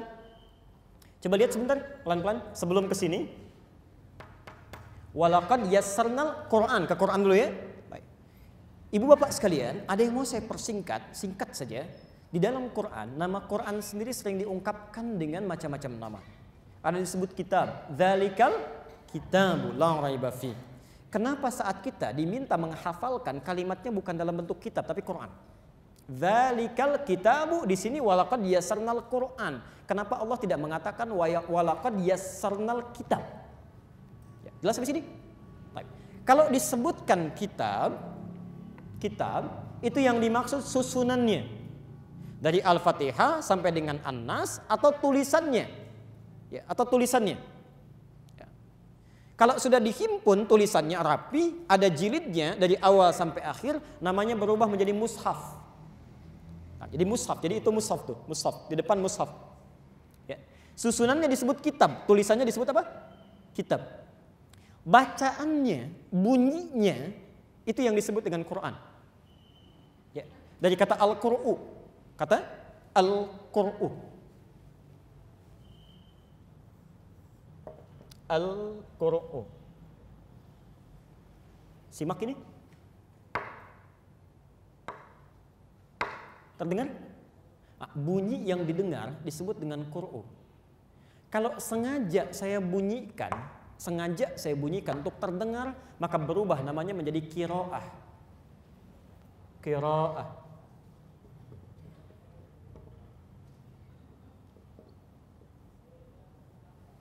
Pelan-pelan.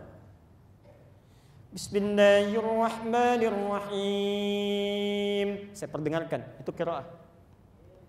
Kalau saya ulang-ulang terus bacakan, saya ulang-ulang, maka berubah kalimatnya menjadi bentuk superlatif. Rumusnya fu'lan, jadi Qur'an. Qur'an yang menunjuk kepada banyak berulang. Ya. Tiap hari dibaca lagi, tiap hari dibaca lagi, tiap hari dibaca lagi, dan nggak bosan itu, tidak bosan.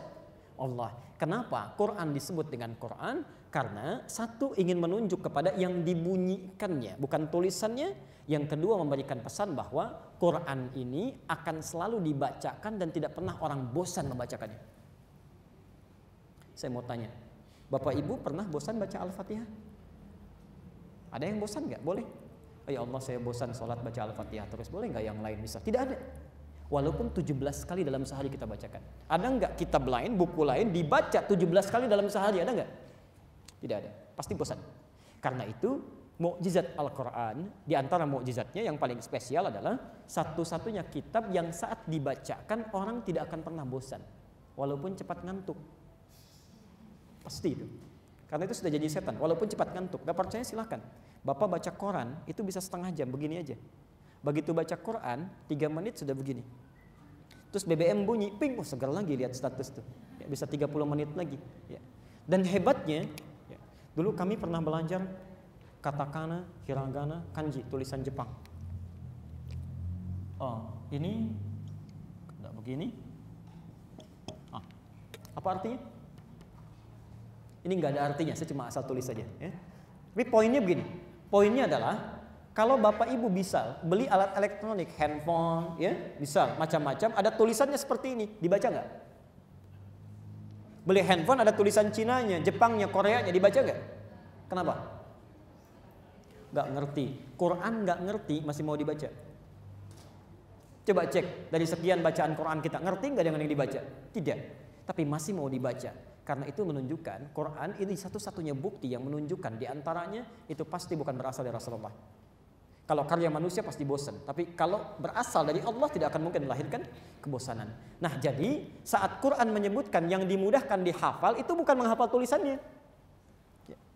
Yang Allah jamin itu, walaupun kamu belum pernah lihat tulisannya, asal mau dengar saja, maka Quran yang ditanamkan, bunyinya.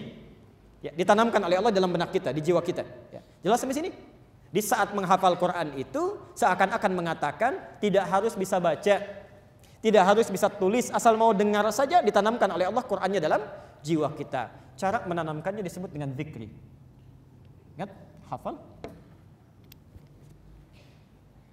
Ketika Allah menantang kita dalam tanda petik meminta kita mulai menghafal, saya mudahkan Quran untuk kamu ingat, hafalkan, zikri. Sekarang meminta kita, fahal min muddakir, kamu sekarang coba hafalkan.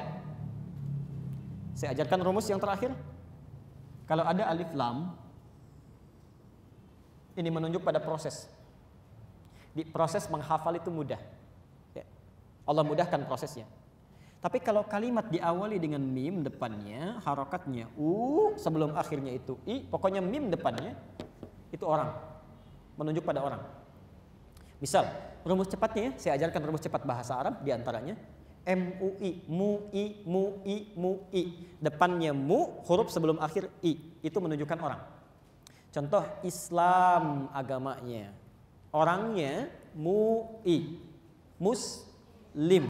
Ganti depannya dengan M, mu ya. Matikan huruf keduanya. Islam ganti hamzahnya dengan M, mu. Mus ujungnya I, Muslim. Iman, iman, keyakinan. Orangnya mukmin, mu'i. Ikhlas, orang ikhlas mukhlis, ya. Gampang ya?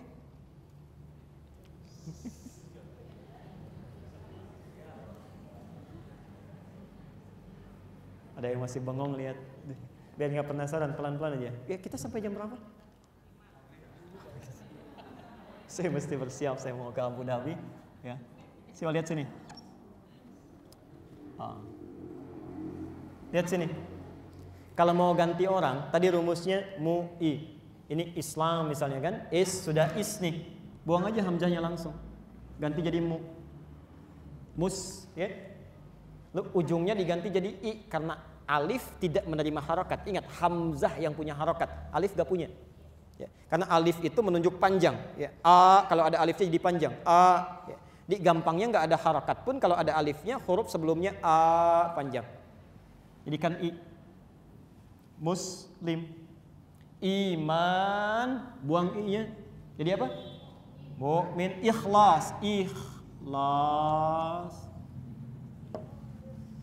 Tuh, buang i-nya. Ini sudah mati jadi muh. Sebelum akhir jadikan i, mukhlis. Ini tidak menerima harakat.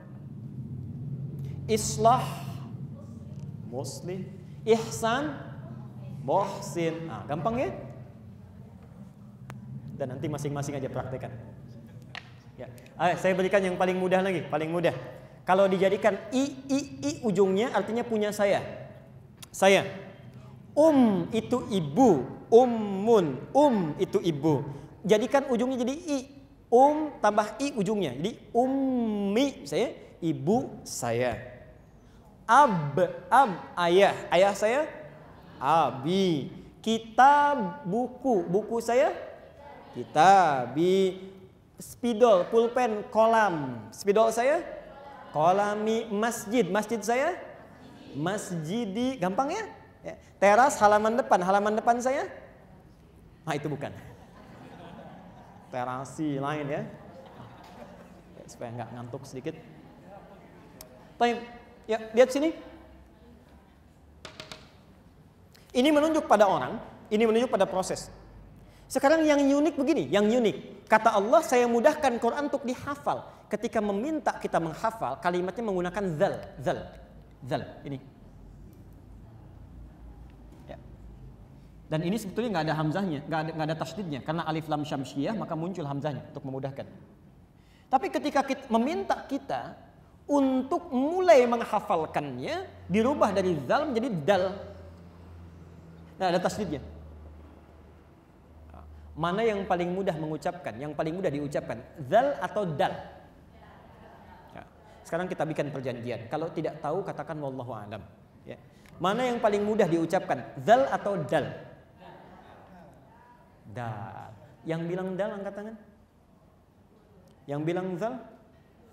Yang tidak jelas nggak usah ngangkat. Itu Allahu a'lam semua. Baik. Kalau dalam ilmu bahasa, ilmu aswan, yang paling mudah itu yang pertama zal. Yang itu zal. Karena itu disebut harfut takhfif, ringan. Zal, nggak butuh udara. Tapi kalau dal itu disebut dengan harful infijar. Infijar itu yang ditekan di dalam kemudian dikeluarkan, ya, diledakkan. Dal. Ya. Karena itu ada pantulan. Pantulan dalam bahasa Arab disebut qalqalah, 5 hurufnya. Qutbu jadin, qaf, ta, ba, jim, dal. Karena itu sulit mengucapkan dal. Kalau orang Arab sulit, tekan dulu dal. Ya. Jelas? Nah, perhatikan. Ketika menghafal Quran, prosesnya disebut dal. Ketika mulai menghafal, orangnya disebut dengan dal, pakai dal. Seakan-akan memberikan pesan kepada kita, yang mudah itu Qurannya dihafal, yang susah tuh orangnya. Nih. Yang susah orangnya, Qurannya mah mudah, yang susah orangnya. Tadi, ya, pesimis, sulit, ya turun lagi, Qurannya ketebalan. Memang orang yang susah. Internal, kut bujadin, keluarkan perasaan di dalam tuh, ledakan keluar. Ledakan, keluarkan. Mulai hari ini nggak boleh ada pesimis lagi. Jangan merasa usia saya tidak memungkinkan, saya lemah dalam berpikir, lemah dalam mengingat. Udah, keluarkan, ledakan, dal, selesai. Ya. Atau yang kedua tasydid. Tasydid ini kan, maaf, itu tanda eksternal, luar. Asalnya 2 huruf dijadikan 1. Ya, untuk memudahkan kasih tanda tasydid. Ini bukan huruf asli, huruf luar dimasukkan ke dalam. Jadi ada faktor internal yang ada dalam diri kita membuat kita susah hafal Quran, ledakan keluar. Seringkali orangnya semangat, tapi masalahnya faktor eksternal. Kok belum menghafal juga? Aduh, nggak ada waktu nih, susah. Nggak ada waktu. Masya Allah, padahal 24 jam dibentangkan oleh Allah. Terlalu sibuk, tidak ada waktu, tidak punya planning untuk memanage, itu yang membuat kita susah hafal Quran. Jadi saat kita mau menghafal, bagaimana caranya kita mulai menghafal? Ya, satunya tadi sudah kita bahas. Maka kita simpulkan dulu sebentar. 1, menghafal Quran mudah karena Allah yang jamin. Demi Allah saya katakan, perhatikan betul, kalau bukan karena Allah menjaminnya, tidak akan pernah ada penghafal Quran di muka bumi. Karena tidak mudah. Tidak mudah kalau kita saja. Allah yang menjadikan mudah. Karena Allah sudah sampaikan maka jadi mudah. Maka ibu dan bapak kalau merasa susah, kembalikan kepada Allah, mintakan supaya dimudahkan. Ini bagian yang pertama. Kedua, kesulitan dalam menghafal Quran itu lahir karena beberapa hal berikut. 1, keraguan dalam menghafal.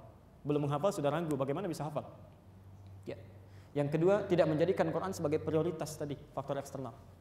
Cobalah antum misalnya, para ayah yang bekerja, bisa berangkat, masuk kerja jam 7, di kantor 6:30 sudah di kantor. 6:30, karena jadi prioritas.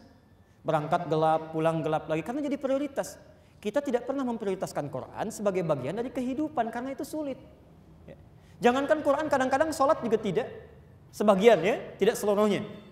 Coba kalau Anda prioritas, ya, jadikan itu sebagai bagian yang penting. Masuk kerja jam 7, kita anggap penting nih. Datang jam berapa? 6:30, karena penting. Ya. Ada orang kalau menganggap penting dalam sholatnya, di sini sholat subuh jam berapa sekarang? 4:05. 4:05.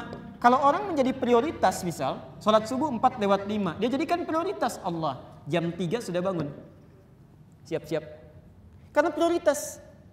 Ya. Kalau yang standar saja, saat dipanggil, ya saat itu bangun. Adzan subuh 4:05, jam 4:05 dia bangun, standar. Ya.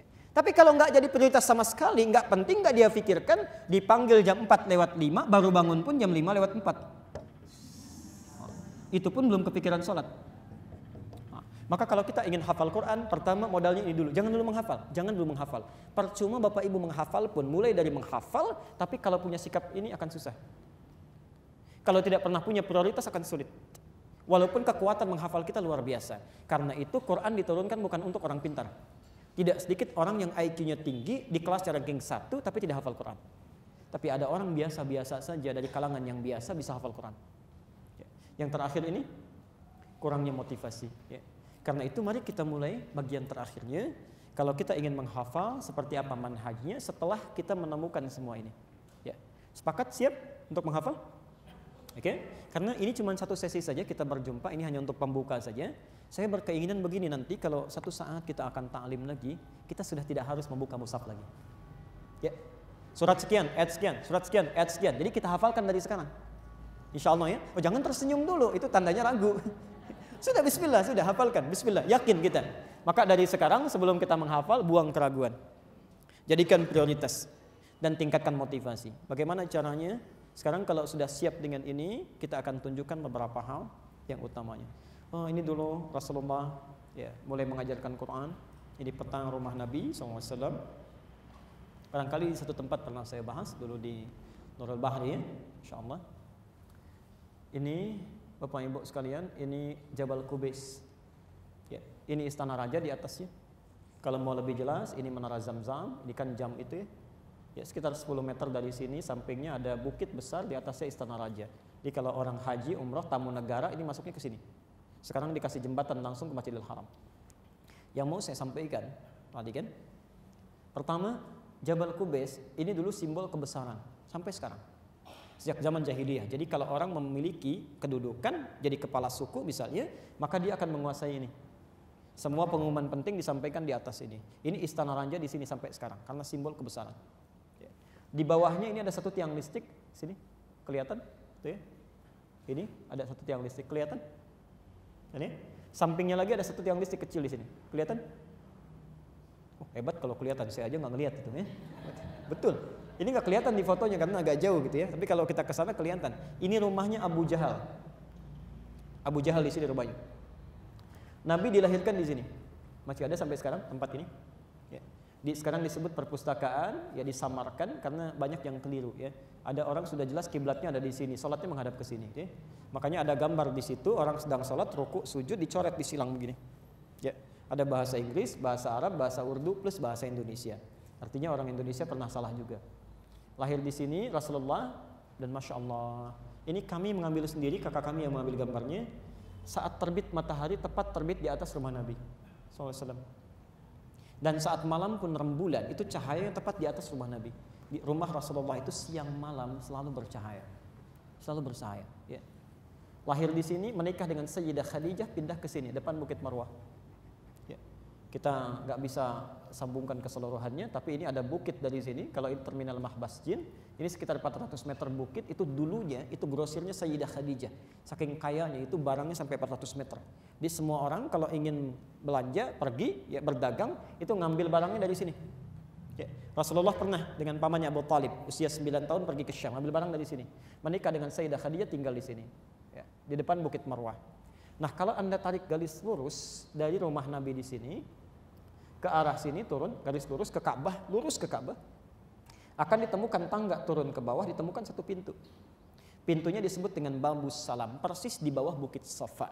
Di bawah Bukit Safa itulah rumah seorang pemuda usia 17 tahun yang ke-17 masuk Islam, namanya Arqam bin Abi Arqam. Di usianya baru 17 tahun, tapi seorang pengusaha yang sangat sukses, Pak.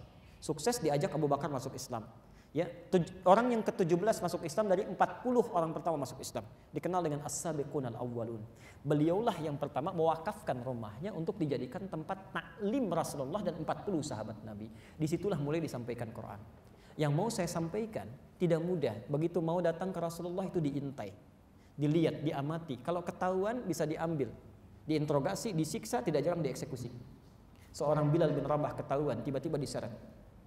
Saat diseret itu dibawa nggak main-main ke tanah lapang yang sangat panas, cuaca sedang panas. Sudah disiapkan oleh tuannya batu yang sudah dipanaskan, tangannya diikat begini, tangan kaki diikat dibentangkan, lalu batu yang sudah dipanaskan ditindih di atas dadanya yang bajunya sudah dibuka. Kalimatnya perhatikan, irtad, kamu murtad. Kembali lagi, kembali. Dijawab oleh Bilal, kalimatnya bagus sekali. Irtad ditutup dengan huruf dal. Dijawab oleh Bilal, ahad. Irtad ahad, irtad ahad, irtad ahad. Ketika terus kalimat keluar ahad, ahad, ahad, itu maaf Bu, Pak sekalian, itu langsung dicambuk.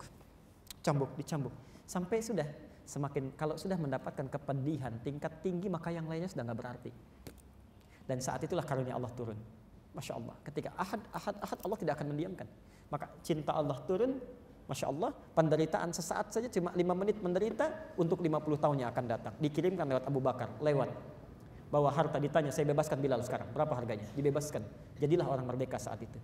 Jadi ingatlah kata Nabi, kalau kita sedang dicintai oleh Allah. Innallaha idza ahabba 'abdan ibtalah. Kalau hamba sedang dicintai oleh Allah maka akan diturunkan ujian. Al-Baqarah 214. Semakin tinggi tingkat ujiannya, semakin sayang Allah pada kita. Kalau air mata sudah mengering, artinya besok gak ada tangisan lagi. Sudah selesai. Maka berbahagialah kalau kita sedang banyak diuji dan sebagainya. Itu tandanya Allah sedang menginginkan kita mendekat pada Allah. Saya tidak ingin engkau diselesaikan, dibantu dengan yang lain. Harus saya yang langsung bantu. Sekarang supaya merasakan sakit paling tinggi, supaya besok-besok sudah gak berguna lagi yang biasa-biasa. Allah. Ini setiap mau datang diintai, diinterogasi, disiksa, bahkan dieksekusi. Bapak Ibu bisa bayangkan, dulu sahabat Nabi tempatnya sangat sederhana, terancam jiwanya, masih mau menghafal Quran sampai jadi generasi terbaik. Anda dikasih tempat yang sangat luas, mewahnya luar biasa. Ada AC-nya, yang kalau di luar panas di sini bisa dingin. Yang kalau di luar kedinginan hujan di sini bisa bernaung. Ada kipas anginnya kalau nggak mau terlalu dingin. Ingin taklim ustadznya datang sendiri. Fasilitasnya lengkap, direkam juga kalau lupa bisa mengulang lagi rekamannya. Dengan semua itu belum tersentuh kita untuk sekedar membaca Quran. Dengan cara apa lagi Allah mesti memfasilitasi kita supaya tentram bisa kita belajar. Ya. Maka bertakwalah kepada Allah karena semua itu akan ditanya. Yuk kita siap-siap menghafal. Pertama, saya agak cepat. Siapkan mushaf. Ya, kita butuh mushaf. Kita butuh mushaf. Kalau zaman dulu orang sudah biasa menghafal. Ya. Zaman sekarang kurang terbiasa menghafal. Ya, semuanya sudah ada. Karena itu semakin banyak elektronik, banyak alat, gitu ya, maka kemampuan kita semakin berkurang. Ya, karena tidak pernah diasah, jarang. Kami terakhir sekitar sebulan 2 bulan lalu kita panel dengan dokter, itu dokter ahli syaraf otak dan jantung, namanya Dr. Manufris Kasib. Ya. Kalau ibu bapak berkenan kita suka ada kajian ya dengan expert beberapa, ini beberapa sudah dengan dokter, mereka nanti membahas dari segi sainsnya, saya dari Quran dan sunnahnya, itu dipadukan. Itu Masya Allah, di jantung saja, jantung itu kata beliau itu ada 40.000 sel. Dari 40.000 ini satunya saja kalau mau digunakan itu baru jantung belum otak. Kalau mau digunakan itu lebih hebat daripada flash disk yang bisa memuat dengan kapasitas yang paling banyak. Jadi kalau masjid ini bisa ya, dulu digambarkan masjid kami di sana lebih besar daripada ini. Kalau satu masjid ini saja dikumpulkan kitab-kitab sampai ujungnya itu tidak sebanding dengan satu sel saja sel yang ada dalam manusia untuk mengingat itu. Itu baru jantung 40.000. Di otak 2 miliar. Di otak 2 miliar. Makanya kalau cuma dipakai melamun, ya, dipakai memikirkan yang tidak penting itu mati, pelan-pelan mati, nggak diasah. Ya. Apalagi dipakai maksiat. Karena kalau kita terbiasa, bukan kita lah, orang lain. Ya. Orang lain terbiasa maksiat, matanya lihat yang selalu nggak pernah punya filter. Ya. Lisan berdusta itu berpengaruh. Jadi pikiran, kalau nggak percaya silakan. Orang yang belum pernah bohong, kemudian dia berbohong, pasti terbawa-bawa. Kamu salah, kamu salah, kamu salah. Jadi pikiran. Namanya fuad namanya, fuad. Jadi suara hati yang mengarahkan pada kebaikan, mengecam keburukan namanya fuad. Quran surah 17 ayat 36. Innas sam'a wal basara wal fuad. Kullu ulaika kana anhu mas'ula. Ya. Baik. Maka kita mulai sekarang dari mushaf karena kita butuh mushaf. Saya mau perjelas dulu sebentar Bapak Ibu sekalian. Baik. Boleh pinjam beberapa mushaf agak cepat. Sebentar lagi kita asar. Beberapa mushaf silakan. Kalau bisa agak beda-beda. Baik, ada? Oke, sini aja. Suara saya terdengar insyaallah? Dengar ya? Sekarang perhatikan, saya punya beberapa mushaf yang saya pegang. Saya ambil 2 contoh dulu ya. Jazakallah. Ini saya pegang 1 dengan 2 ya. Saya ingin tunjukkan ada 3 jenis mushaf. Ya, 3 jenis mushaf. Yang pertama, mushaf yang biasanya digunakan untuk membantu kita benar membaca Quran. Ya, benar. Dikenal dengan mushaf tajwid. Mushaf tajwid. Biasanya model kekinian mushaf tajwid itu seringkali ditunjukkan dengan, mohon maaf suka ada warna-warna ya. Ya, misalnya hijau bawahnya ada penjelasan, merah ada penjelasan gitu ya. Baik. Sesungguhnya orang tua kita dari sejak zaman dulu itu lebih bagus. Ya. Di mereka tidak membuat warna tapi langsung mencantumkan tanda harokat. Tanda wakaf dan ibtidanya. Ya. Saya beri contoh, misal model mushaf Madinah, ada Beirut, ada lokal yang terbitan Kudus. Ya, seperti ini misalnya. Ya, ini lokal ini. Ciri paling gampangnya ada gembung-gembung. Kayak gini. Ini mushaf lokal. Masya Allah ternyata bedanya apa? Kalau mushaf luar, itu tanda wakafnya biasanya 4-5 tanda saja. 4-5. Ya. Tapi kalau mushaf kita, ya, mushaf yang lokal, ya, di kita, mushaf lokal, itu tandanya, enggak, tadi saya matikan Pak. Tandanya itu sampai wakaf yang paling akhir, 5-6 wakaf. Ya, sampai 6 tanda. Jadi begitu Bapak Ibu asal tahu huruf hijaiyah saja, melihat tandanya, harakatnya, fathah, dhammah, kasrah dan sebagainya, itu akan langsung benar insya Allah bacanya. Contoh, Al-Baqarah ayat keempat. Walladzina yu'minuna bima unzila ilaika wa ma unzila min qablik wabil akhirati hum yuqinun. Sekarang saya tulis begini, akhirah. Akhirah. Lihat sini, fokus. Kalau mushaf luar, misal mushaf Madinah, mushaf Lebanon, ya, Beirut, itu menulis akhirah harakatnya begini. Fathah tidur. Ini. Kalau ditulis begini tandanya, artinya dibacanya panjang atau pendek? Pendek. Pendek, pasti pendek. Ya, harakat begini pendek. Tapi kalau mushaf lokal yang diterbitkan di Kudus, ya, itu langsung diberi tanda dengan fathah tegak begini. Bacanya panjang atau pendek? Pasti panjang. Jadi kalau mushaf-mushaf dulu, makanya para orang tua itu lagunya biasa, tapi makhrajnya tepat. Karena mushaf yang digunakan benar. Ya, benar. Ya, itu yang digunakan. Ini mushaf tajwid namanya. Sekarang, ya, karena orang banyak kreasi macam-macam, maka muncul inovasi-inovasi. Ya, ada yang dengan warna, ya, dengan penjelasan. Kalau dari penelitian kami tidak mengecilkan. Yang berwarna itu silahkan kalau mau dipakai, ya. Alhamdulillah, mudah-mudahan ada manfaat, maslahatnya banyak. Tapi kalau dibandingkan dengan mushaf yang ini, itu lebih bagus menggunakan tanpa warna. Langsung. Karena orang terbiasa dengan warna, saat dialihkan pada yang tidak ada warnanya sudah bingung. Ya. Dan berpikir dua kali nanti. Jadi otak kita bekerja dua kali. Begitu lihat misalnya, dzalikal kitabu la raiba fi. Ada titik 3 nih di atasnya, apa ini? Turun ke bawah, lihat dulu. Naik lagi ke atas. Jadi begitu baca ke bawah lagi, naik lagi ke atas. Lalu ketika kita melihat warna berpikir dua kali, warna ini berarti begini cara membacanya. Tanpa warna langsung ada tanda langsung baca. Ya. Maka kalau Bapak Ibu ingin benar bacaan Qur'annya, cari mushaf yang lokal, saran saya. Ya, mushaf Kudus, terbitan Menara Kudus. Biasanya agak kembung-kembung, ini seperti ini nih. Ya. Ini menggunakan manhaj yang sama itu. Ya. Jadi kalau kita baca, ya, itu biasanya ciri-ciri khasnya yang pertama ini mushaf standar Indonesia gitu. Ya. Ini mengambil dari konsep Kudus, dicetak di Semarang. Ini tulisannya tulisan seperti Arab, padahal ini maknanya Indonesia. Ya. Jadi ada Al-Qur'anul Karim mushaf standar Indonesia. Ya. La yamassuhu illal mutahharun. Kemudian Maktabah wa Tabi'ah apa ini? Kertapura Semarang. Ya, ini tulisan Indonesia ini, tulisannya Arab tapi maknanya Indonesia. Ini yang bagus untuk tajwid. Yang kedua, pernah lihat mushaf yang ada perkata, kan? Atau yang ada terjemah, ya, tapi perkataannya itu disebut mushaf tafsir. Mushaf tafsir. Jadi kalau Bapak Ibu ingin mudah memahami Quran, lihat kalimat-kalimatnya, yang dicari jangan mushaf tajwid, mushaf tafsir.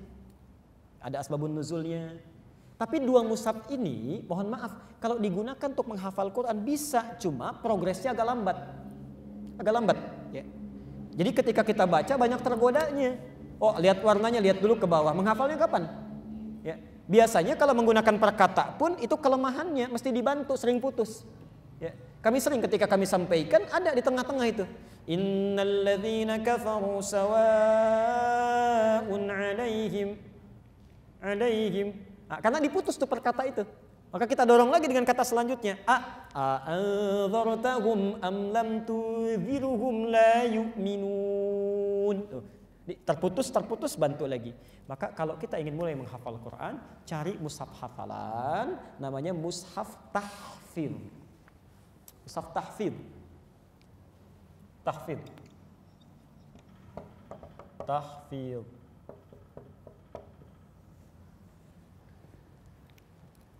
Bu Ayu, kalau nanti teman-teman di sini, ya, ikhwah semuanya pengen mulai untuk menghafal, nanti mungkin saya coba lihat dan kita akan rekomendasikan mushaf mana yang terbaik. Ya, kalau mau nanti begitu nanti mau dilanjutkan, Bapak Ibu bisa pegang, nanti saya bimbing secara umum. Ya, sudah sampai mana hafalan dan sebagainya. Ya, jadi nanti kalau kita ketemu lagi, saya bawa contohkan ya beberapa pilihan yang bisa dibawa. Jelas sampai sini? Ya, jadi kalau mau menghafal Quran, mushafnya mushaf apa? Tahfidz. Jelas ya? Ini untuk umum dulu karena kita waktunya dikejar-kejar supaya agak cepat. Kedua ini. Ya. Satu, sediakan mushaf tahfidz. Yang kedua, mushaf standar hafalan saja ya. Ya. Yang kedua, mengalokasikan waktu khusus. Ya. Harus punya waktu minimal 1 jam dalam sehari. Ya. Harus punya waktu sehari 1 jam. Kita bagi waktu sholat paling gampang. Ya, kalau duduk sampai 1 jam biasanya bosan. Cepat ngantuk. Tapi kalau Bapak Ibu bagi dengan waktu sholat 1 jam itu kan 60 menit. Kita fardunya 5 kali kan? Berarti kalau 60 dibagi 5 berapa? 12 menit. Allah, 12 menit setelah sholat. Ya. Masya Allah, nggak harus duduk. Bapak ke kantor, bisa dibawa di kantor. Sambil jalan kan antara subuh ke zuhur kan panjang. Apa tidak punya waktu 12 menit? Minum teh bisa 30 menit. Masa 12 menit baca Quran nggak bisa? Jelas ya? Baik. Nah, jadi ada 3 yang harus dipisahkan. Satu al-hifdz. Ini. Nanti saya contohkan. Jadi ada waktu untuk menghafal. Hifdz itu menghafal. Dia nanti waktunya dibagi 3, punya alokasi waktu khusus. Ya. Sebagian dipakai menghafal. Yang kedua bukan mura'ah tapi murajaah. Murajaah untuk mengulang. Mengulang. Ya, murajaah, mengulang. Nanti saya buat tabel, di akhir ada tabel, ya, di akhir ada tabel. Satu itu al-hifdz, menghafal. Ada waktu untuk menghafal, nanti waktunya kita tunjukkan. Ini dari Qur'annya langsung. Kemudian kedua murajaah, untuk mengulang. Ya. Mesti ada waktu yang sudah dihafalkan, mesti kita ulang lagi. Mesti kita ulang. Ya, hati-hati kata Rasulullah, itu Quran itu lebih sulit, ya, lebih lincah dibandingkan unta yang tidak diikat. Unta saja di Arab yang paling lincah, kalau nggak diikat langsung pergi. Kata Nabi, Quran lebih daripada itu. Kalau tidak diikat dia pergi. Ya. Apalagi kalau maksiat itu hilang itu, bisa hilang. Yang ketiga, ada yang disebut dengan mudzakarah. Mudzakarah. Ya. Ini menghafal tidak ada masalah. Murajaah mengulang tapi di waktu yang khusus, ada waktunya. Kalau mudzakarah itu mengingat-ingat tidak dibatasi dengan waktu. Misal, kan ini mau taklim ke rumah ya, daripada jalan, lihat sini dikomentarin, bikin status dulu, foto-foto, kenapa nggak baca Quran aja? Untuk ingat-ingat yang sudah dihafalkan. Kan bisa diisi lumayan tuh. Jalan, kena macet kita ulang lagi. Ya, nanti kalau sudah bagus cara mengingat Qurannya, kita tingkatkan nanti. Ya, misal, insya Allah doakan saja kami sedang membuat untuk mushaf hafalan dengan 3 metode. Yang pertama Qurannya utuh, kedua dipotong ayat di pertengahannya, yang ketiga dengan nomor saja. Begitu melihat angka nomor kita sudah ingat Quran. Ya, misal kita lihat misalnya Bapak Ibu tinggalnya di mana? Di Kelapa Gading. Di mana rumahnya? Itu di RT 3. Oh 3. Alladzina yu'minuna bil ghaibi wa yuqimunas shalata wa razaqnahum yunfiqun. Nomor berapa rumahnya? 31. Oh wa 'allama Adam al asma'a kullaha. Anak berapa? 7. Khatamallahu ala qulubihim wa ala sam'ihim. Suami berapa? 1. Alif lam mim. Misal ya. Nah, itu kita bawa ke situ nanti insyaallah. Time. Baik, kita percepat. Selanjutnya menentukan guru. Ya. Dan atau perangkat terbaik, mesti ada guru ya. Nggak bisa kita baca sendiri, nggak bisa, harus ada guru, Karena Quran itu sifatnya mesti dibimbing. Ya. Misal, Bapak Ibu bisa baca ananya pendek, tapi ada yang panjang. Ya. Alaihi, tapi ada satu ayat dibaca alaihu. Ya. Alamin, alhamdulillahi rabbil alamin, tapi di Ar-Rum dibaca alimin. Ada. Kapan baca alam, kapan baca alif lam mim, lain. Mesti ada guru. Kalau belum menemukan guru, setidaknya gunakan perangkat terbaik. Ya. Cari misalnya muratal, direkam di handphone daripada diisi program macam-macam. Ya. Kenapa tidak sambil masak diputarkan, simpan, dengarkan terus. Ya. Terus kita cocokkan lisan kita panjangnya, pendeknya. Oleh guru nanti dibenarkan. Jelas di sini? Ya. Tolong nanti kalau sudah siap, kita coba cari mushaf. Ini nanti saya ajarkan di akhir, nomor 2. Ya, waktu khusus untuk menghafal, mengulang dan mengingat-ingat. Ini menentukan guru, silakan cari yang terdekat ya, sekitaran sini. Kalau belum ada, cari perangkat yang terbaik. Ya. Yang ini keempat meluruskan, bukan meluruskan niatnya, ikhlaskan. Ini menurut saya yang paling penting. Orang mohon maaf pandai sekalipun, IQ-nya tinggi, tapi kalau tidak ikhlas tidak akan bermanfaat menghafalnya. Tidak akan bermanfaat. Tolong ikhlaskan, tanamkan. Bapak kalau punya waktu silahkan bisa datang ke tempat kami di Quantum Akhyar Institute. Itu setiap malam Sabtu Pak, ada kajian Quran. Saya berikan langsung ilmunya di situ. Jadi ada kitabnya, ada ilmunya, sama langsung tes hafalannya. Ada. Itu Masya Allah Ibu, kami pernah praktekkan. Jadi yang pertama kami bimbing bukan menghafal, tapi mengikhlaskan niat dulu. Dibersihkan, dikasih ilmu tazkiyatun nafas. Ada seorang ayah, ini kisah nyata, membawa anaknya, namanya Musa, sama Musa. Di malam-malam pertama kami bacakan Quran, itu sudah sampai pada 61 ayat. Ayahnya hafal 53 ayat. Semua akan dites. Masya Allah anaknya ini cuma datang lihat, senyum, buka mushaf, lihat lagi. Begitu dites dulu malam Jumat masih berlangsung. Saat dites ayahnya hafal 53 ayat, anaknya tiba-tiba minta dites. Ustadz tolong saya cek juga. Ternyata yang cuma senyum lihat begini sudah hafal 1 juz. Saya bilang, nak, kalau Ananda hafal di bulan Mei sampai setengah Quran, insya Allah kita umrah. Allah 4 hari dari situ datang ke rumah, diantar Umi sama abinya, datang ke rumah hanya untuk menyampaikan, Ustaz, saya sudah hafal 4 juz dalam 4 hari. 4 juz dalam 4 hari. Jadi kalau Anda hatinya bersih, ya baik, keinginan kuat kepada Allah, itu bahasa Qur'annya langsung. Bukan kita yang capek mengucapkan, Allah yang tanamkan Qur'annya dalam jiwa kita. Ya. Quran surah ke-75 itu Al-Qiyamah. Ya. Dari ayat 16 itu, terutama di ayat 18-nya. La tuharnik lisanaka lita'jala bi. Hei para penghafal Quran, dulu Rasulullah. Ya Rasulullah, jangan kamu cepat-cepat gerakan lidah itu supaya cepat hafal Quran. Biasanya penyakit penghafal Quran, kalau ingin mulai menghafal pengen cepat hafal. Alif lam mim dzalika kitabul la raiba fihi. Itu enggak usah begitu. Enggak usah. Kata Quran biasa saja. Ya. Inna alaina jam'ahu wa qur'ana. Kalau kamu ikhlas, lakukan karena Allah, bersih hatinya, kami yang tanamkan Qur'annya dalam jiwamu. Fa idza qara'nahu, ketika kami bacakan itu dimudahkan, fattabi' qur'ana, ikuti dengan nyaman, tentram. Orang 2 tahun ini 27 hari.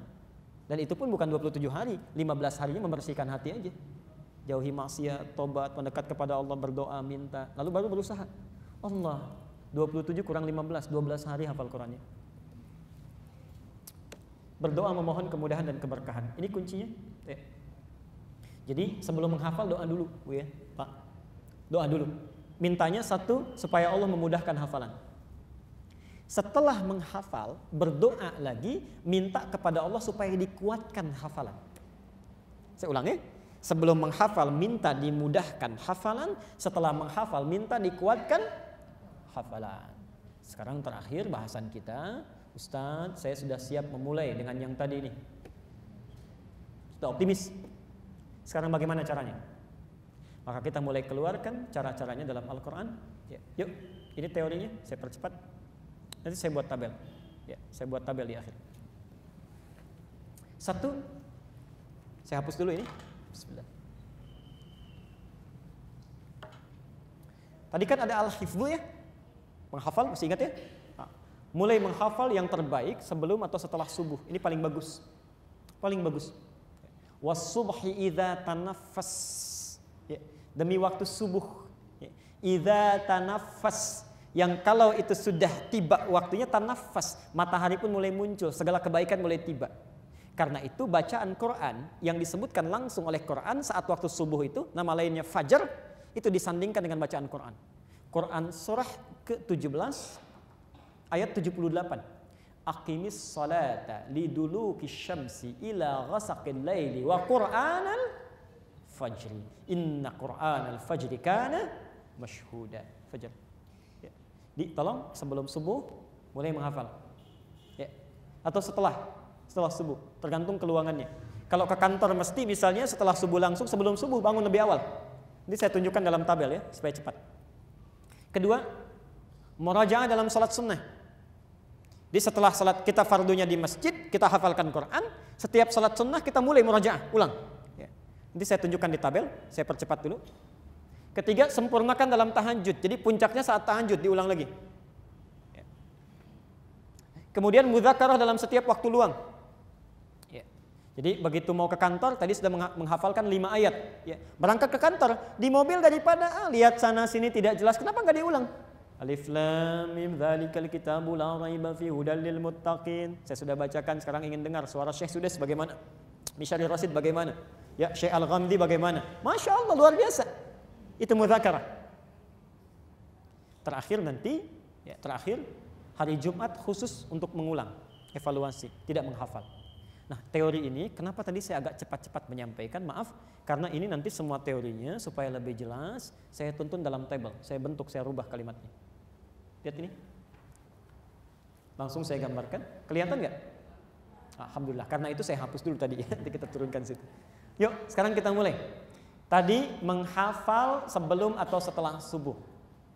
Tolong betul, kalau boleh saya memohon, saya akan memohon. Tolong mulai dari hari Sabtu. Tolong mulai hari Sabtu. Di sekarang hari Rabu, ada 2 hari cari mushaf ya, untuk siap-siap, untuk bisa menyucikan diri dulu, tobat dulu, hindari maksiat, lalu minta kepada Allah. Ada 2 hari, siap-siap.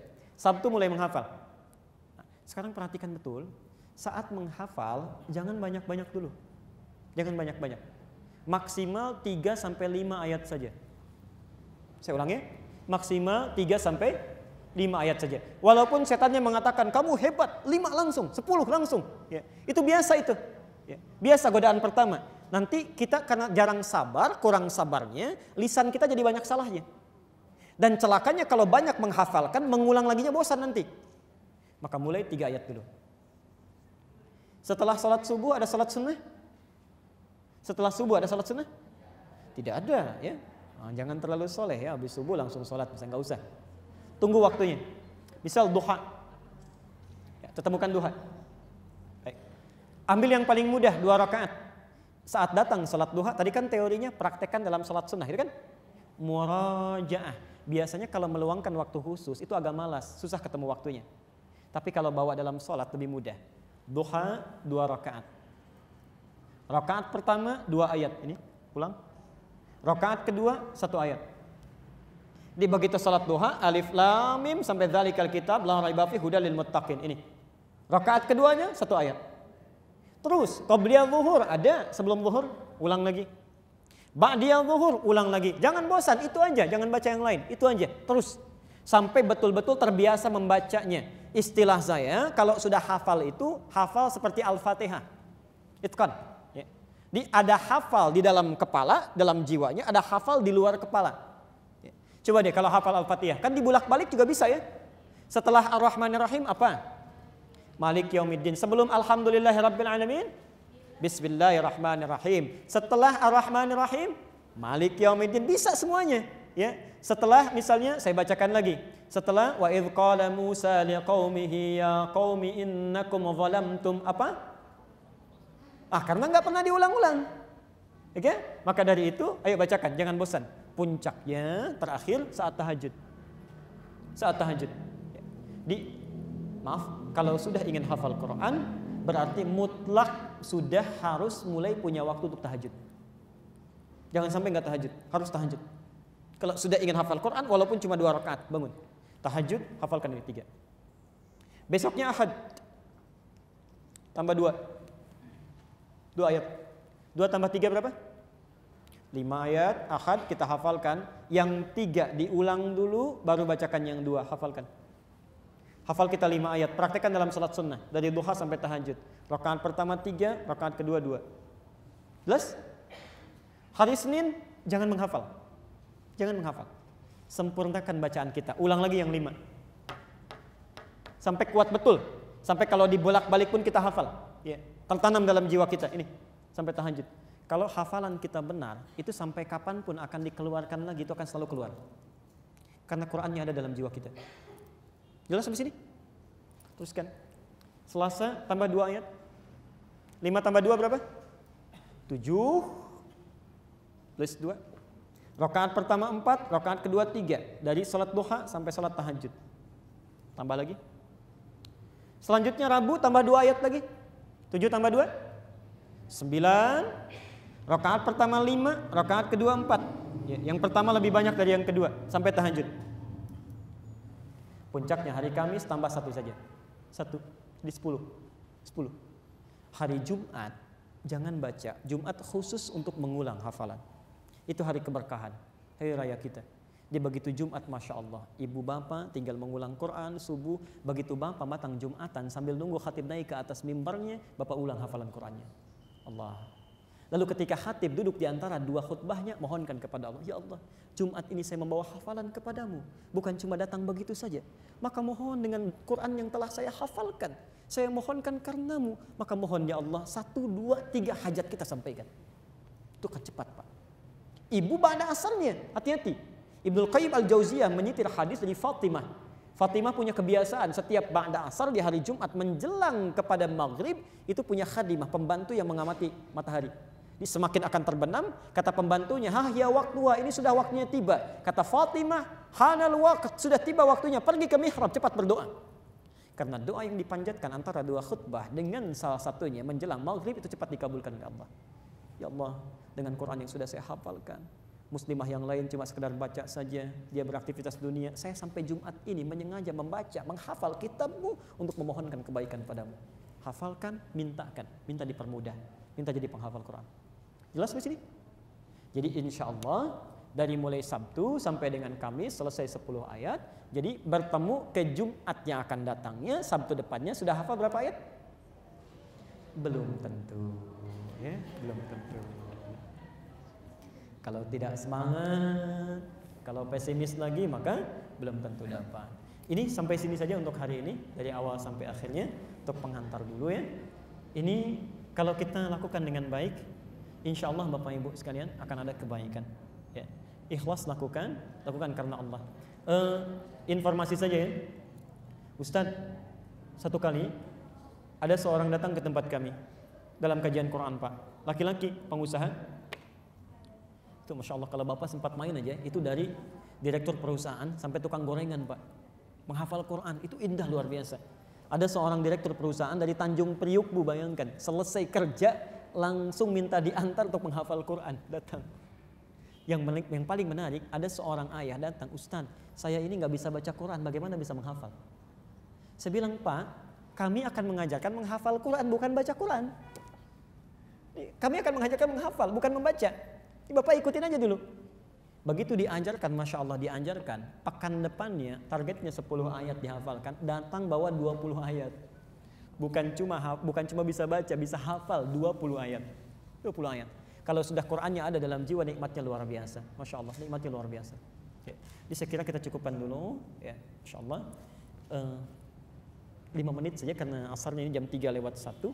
Ada 15 menit, saya berikan 5 menit saja. Kalau ada yang mau ditanyakan, yang mudah bisa saya jawab. Ya, silakan. Silakan. Ya, silakan. Ya, dari Ibu dulu ya.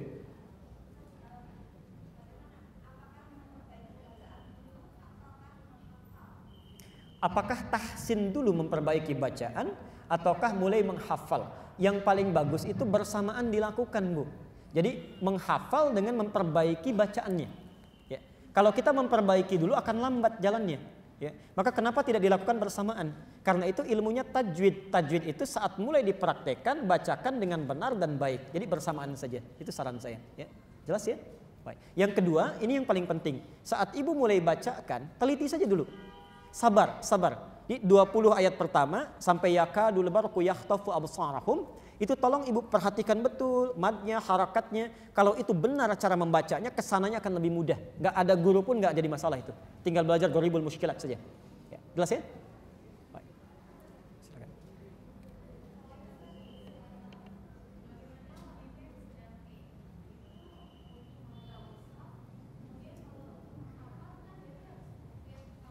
Baik.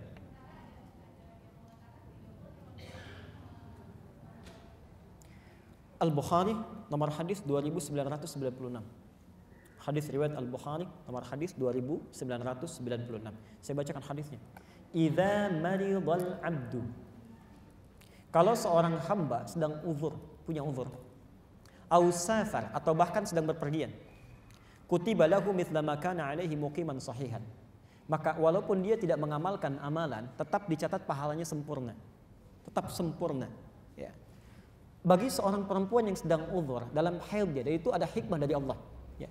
Ibu saat suci, misal, perbanyak amal soleh, menghafal Quran, baca Quran, sholat sunnah, itu begitu sedang libur, sedang haid, pahalanya tetap dituliskan, tetap dicatat dan sempurna seperti saat sucinya. Maka dari itu dalam keadaan suci itu yang dimaksimalkan menghafal Quran, membaca Quran. Tapi dalam keadaan sedang haid, para ulama mayoritas bersepakat bahwa saat itu tidak diperkenankan untuk menghafal. Jangankan menghafal, membaca pun tidak. Untuk membaca, ya, karena mengeluarkan bunyi. Kalau cuma megang boleh, megang sah hukumnya. Asal punya wudhu, megang mushaf boleh, sah. Belajar tajwid boleh, menyimak boleh, baca tafsir boleh. Yang tidak diperkenankan adalah menyengaja untuk membaca, Qurannya, ya, Qurannya bukan hukumnya. Ini pendapat mayoritas ulama. Saya cenderung pada yang ini karena satu, Allah Maha Suci, firman Allah itu suci. Maka ketika akan dibaca pun sebagai ihtiram, hormat kita kepada Quran dalam keadaan yang suci. Jadi jangan khawatir. Nah, saya teruskan dulu ya. Jangan khawatir dalam keadaan sedang tidak suci pun kita berhenti dulu, ibu berhenti dulu menghafalkan Quran, ya pelajari hukumnya, tajwidnya dan sebagainya. Diisi dengan bermohon kepada Allah. Ya Allah, saat sedang suci saya berusaha menghafal. Maka mohon dalam keadaan tidak suci ini tetap jaga Quran saya. Berikan saya kemudahan, itu akan lebih cepat. Ada orang sedang suci gak mau baca Quran. Ibu sedang gak suci masih pengen menghafal Quran, itu kan luar biasa. Ya. Maka hak Allah untuk mempercepat hafalannya. Ya. Jadi kesimpulannya dalam keadaan sedang tidak suci, sedang haid, saya berpegang pada pendapat tidak diperkenankan untuk sementara tahan baca Quran dan hafalan Qurannya, pelajari hukum-hukumnya yang belum sempat dipelajari, tajwid, ya, tafsir dan sebagainya. Nanti setelah suci baru menghafal lagi. Sebentar.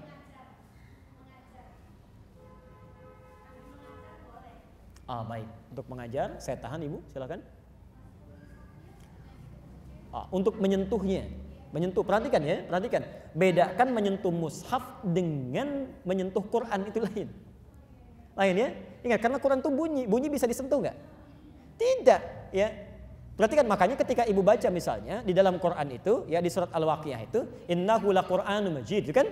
La yamassuhu illal mutahharun. Hu-nya itu ke Quran, bukan ke mushaf. Ya, yang nggak boleh dibaca Qurannya. Kalau megang mushaf nggak apa-apa. Sah hukumnya, megang mushaf, karena ini mushaf. Qurannya bunyinya. Jadi kalau megang mushaf dalam keadaan punya wudu sah hukumnya, boleh. Ya, bahkan nggak punya wudu pun kalau mushafnya sedang misal dalam keadaan darurat jatuh atau apa, jangan cari wudu dulu, cepat ambil. Ya, jadi kalau megang mushaf sah hukumnya. Ya, ibu akan bekalkan anak supaya mengaji, sedang tidak suci misalnya, punya wudu pegang mushaf boleh, sah. Nah, silahkan ya, bawa. Kemudian sedang belajar pegang mushaf, lihat tajwid, cuman menyimak saja baca enggak, boleh, sah. Mengajar tadi saya sambungkan kepada ibu. Ya, jelas yang tadi ya. Yang dimaksud mushaf itu boleh, tapi kalau sekedar untuk membacakan itu yang dilarang. Tidak tepat dulu. Sekarang mengajarkan Quran, bagaimana hukumnya? Ya, dalam keadaan sedang tidak suci. Kalau maksudkan pengajarannya bukan bacaannya, ya. Karena ingat hadis Al-Bukhari nomor hadis yang pertama, innamal a'malu binniyat. Kalau niatnya menyengaja membacakan, maka itu menjadi Quran. Tapi kalau membaca untuk mengajarkan, tidak diniatkan ke Qur'annya, menjadi bacaan pengajaran. Sama dengan ketika kita berdoa, Rabbana atina fid dunya hasanah. Doa bukan? Quran bukan? Belum tentu. Kalau saya menyengaja bacaannya saja, bukan dimaksudkan Qur'annya, maka itu menjadi bacaan doa. Tapi kalau saya bacakan Qur'annya dengan niat bacaan dari Qur'an, menjadi Qur'an. Karena itu nanti saat kita sujud, kan Nabi melarang, tidak boleh membaca ayat Qur'an dalam sujud, kan? Nah, sementara ulama mengatakan Rabbana atina fid dunya hasanah itu doa, tercantum di Quran. Kalau saya niatkan untuk baca doa, bukan bacakan Qurannya, maka jadi doa. Tapi kalau saya bacakan, niatkan bagian dari Quran, maka menjadi Quran. Nah, dalam hal mengajarkan seorang mudarrisah, sebaiknya yang paling aman kalau ingin mudah mencari contoh-contoh yang tidak langsung mengambil dari Qurannya, tapi dimasukkan hukum tajwid ke dalamnya, sah.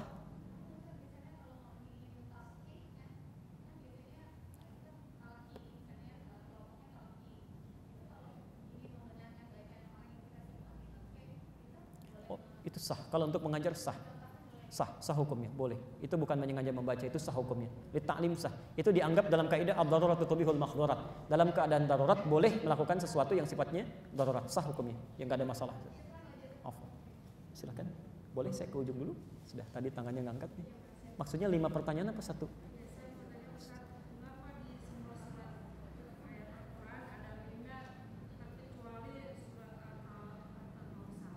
Ada apanya? Ada apanya? Tanda mim. Taib. Pertama apa itu mim? Itu dulu, ya. Apa itu mim? Ada lam, ada mim kan? Lam. Mamnu'ul wuquf wazim wusul. Kalau ada tanda lam di sini enggak boleh berhenti, harus terus. Ya. Kalau mim ini maksudnya ya tanda kecil di atasnya. Baik. Mim itu wujubul wuquf, mamnu'ul wusul. Harus berhenti di situ, tidak boleh diteruskan. Mim, maka dibaca mati, wajib mati, berhenti di situ. Ya. Nah, yang jadi persoalan begini, menentukan di mana harus berhenti, tidak boleh bersambung, itu namanya ijtihad fil waqfi wal ibtida. Itu ijtihad ketika melihat maknanya untuk menentukan kapan berhenti, kapan disambungkan. Dari sudut apa? Dari sudut makna. Sudut makna. Jadi ada ayat-ayat di Quran yang kalau kita berhenti di situ maknanya berubah. Maknanya berubah. Ya. Kadang-kadang ada orang kehilangan nafas, lalu dia berhenti di situ, itu harus diulang karena maknanya bisa keliru. Maknanya bisa keliru. Sama saja kalau misalnya, mohon maaf, Surah Al-Kautsar itu surah yang paling pendek di Quran, paling pendek. Kebanyakan orang tidak sulit mengucapkannya, tidak akan kehilangan nafas, panjang. Maka jarang bisa berhenti di tengah-tengah. Misal, inna habis nafas misalnya. Itu jarang sekali. Ya. Maka biasanya nyambung. Inna a'tainakal kautsar. Ya. Karena itu tidak ditemukan mim di situ karena rangkaian-rangkaian kalimatnya pendek, mudah diteruskan. Ya. Tapi walaupun tidak ada mimnya, tapi kalau seseorang berhenti di pertengahan yang merusak makna, maka wajib diulang kalimat sebelumnya. Misal, inna a'tainakal, berhenti. Jangan diteruskan. Kal, habis nafas, kautsar, tidak. Ulang sebelumnya. A'tainakal kautsar. Walaupun tidak ada tanda mimnya di situ. Di prinsipnya ibu jangan terjebak kepada, ada mim atau tidak ada mim, karena tanda mim ini ijtihad dari para ulama. Zaman Nabi nggak ada mushaf, nggak ada tanda. Zaman Nabi itu Nabi langsung bacakan. Tapi karena orang belum pernah dengan Quran, khawatir kalau baca mushaf bisa salah, maka dikasih tanda. Ada mim, ada mu'anaqah, ada lam, ada jim, ya, ada shad dan seterusnya. Terakhir ya, Bu ya, singkat saja.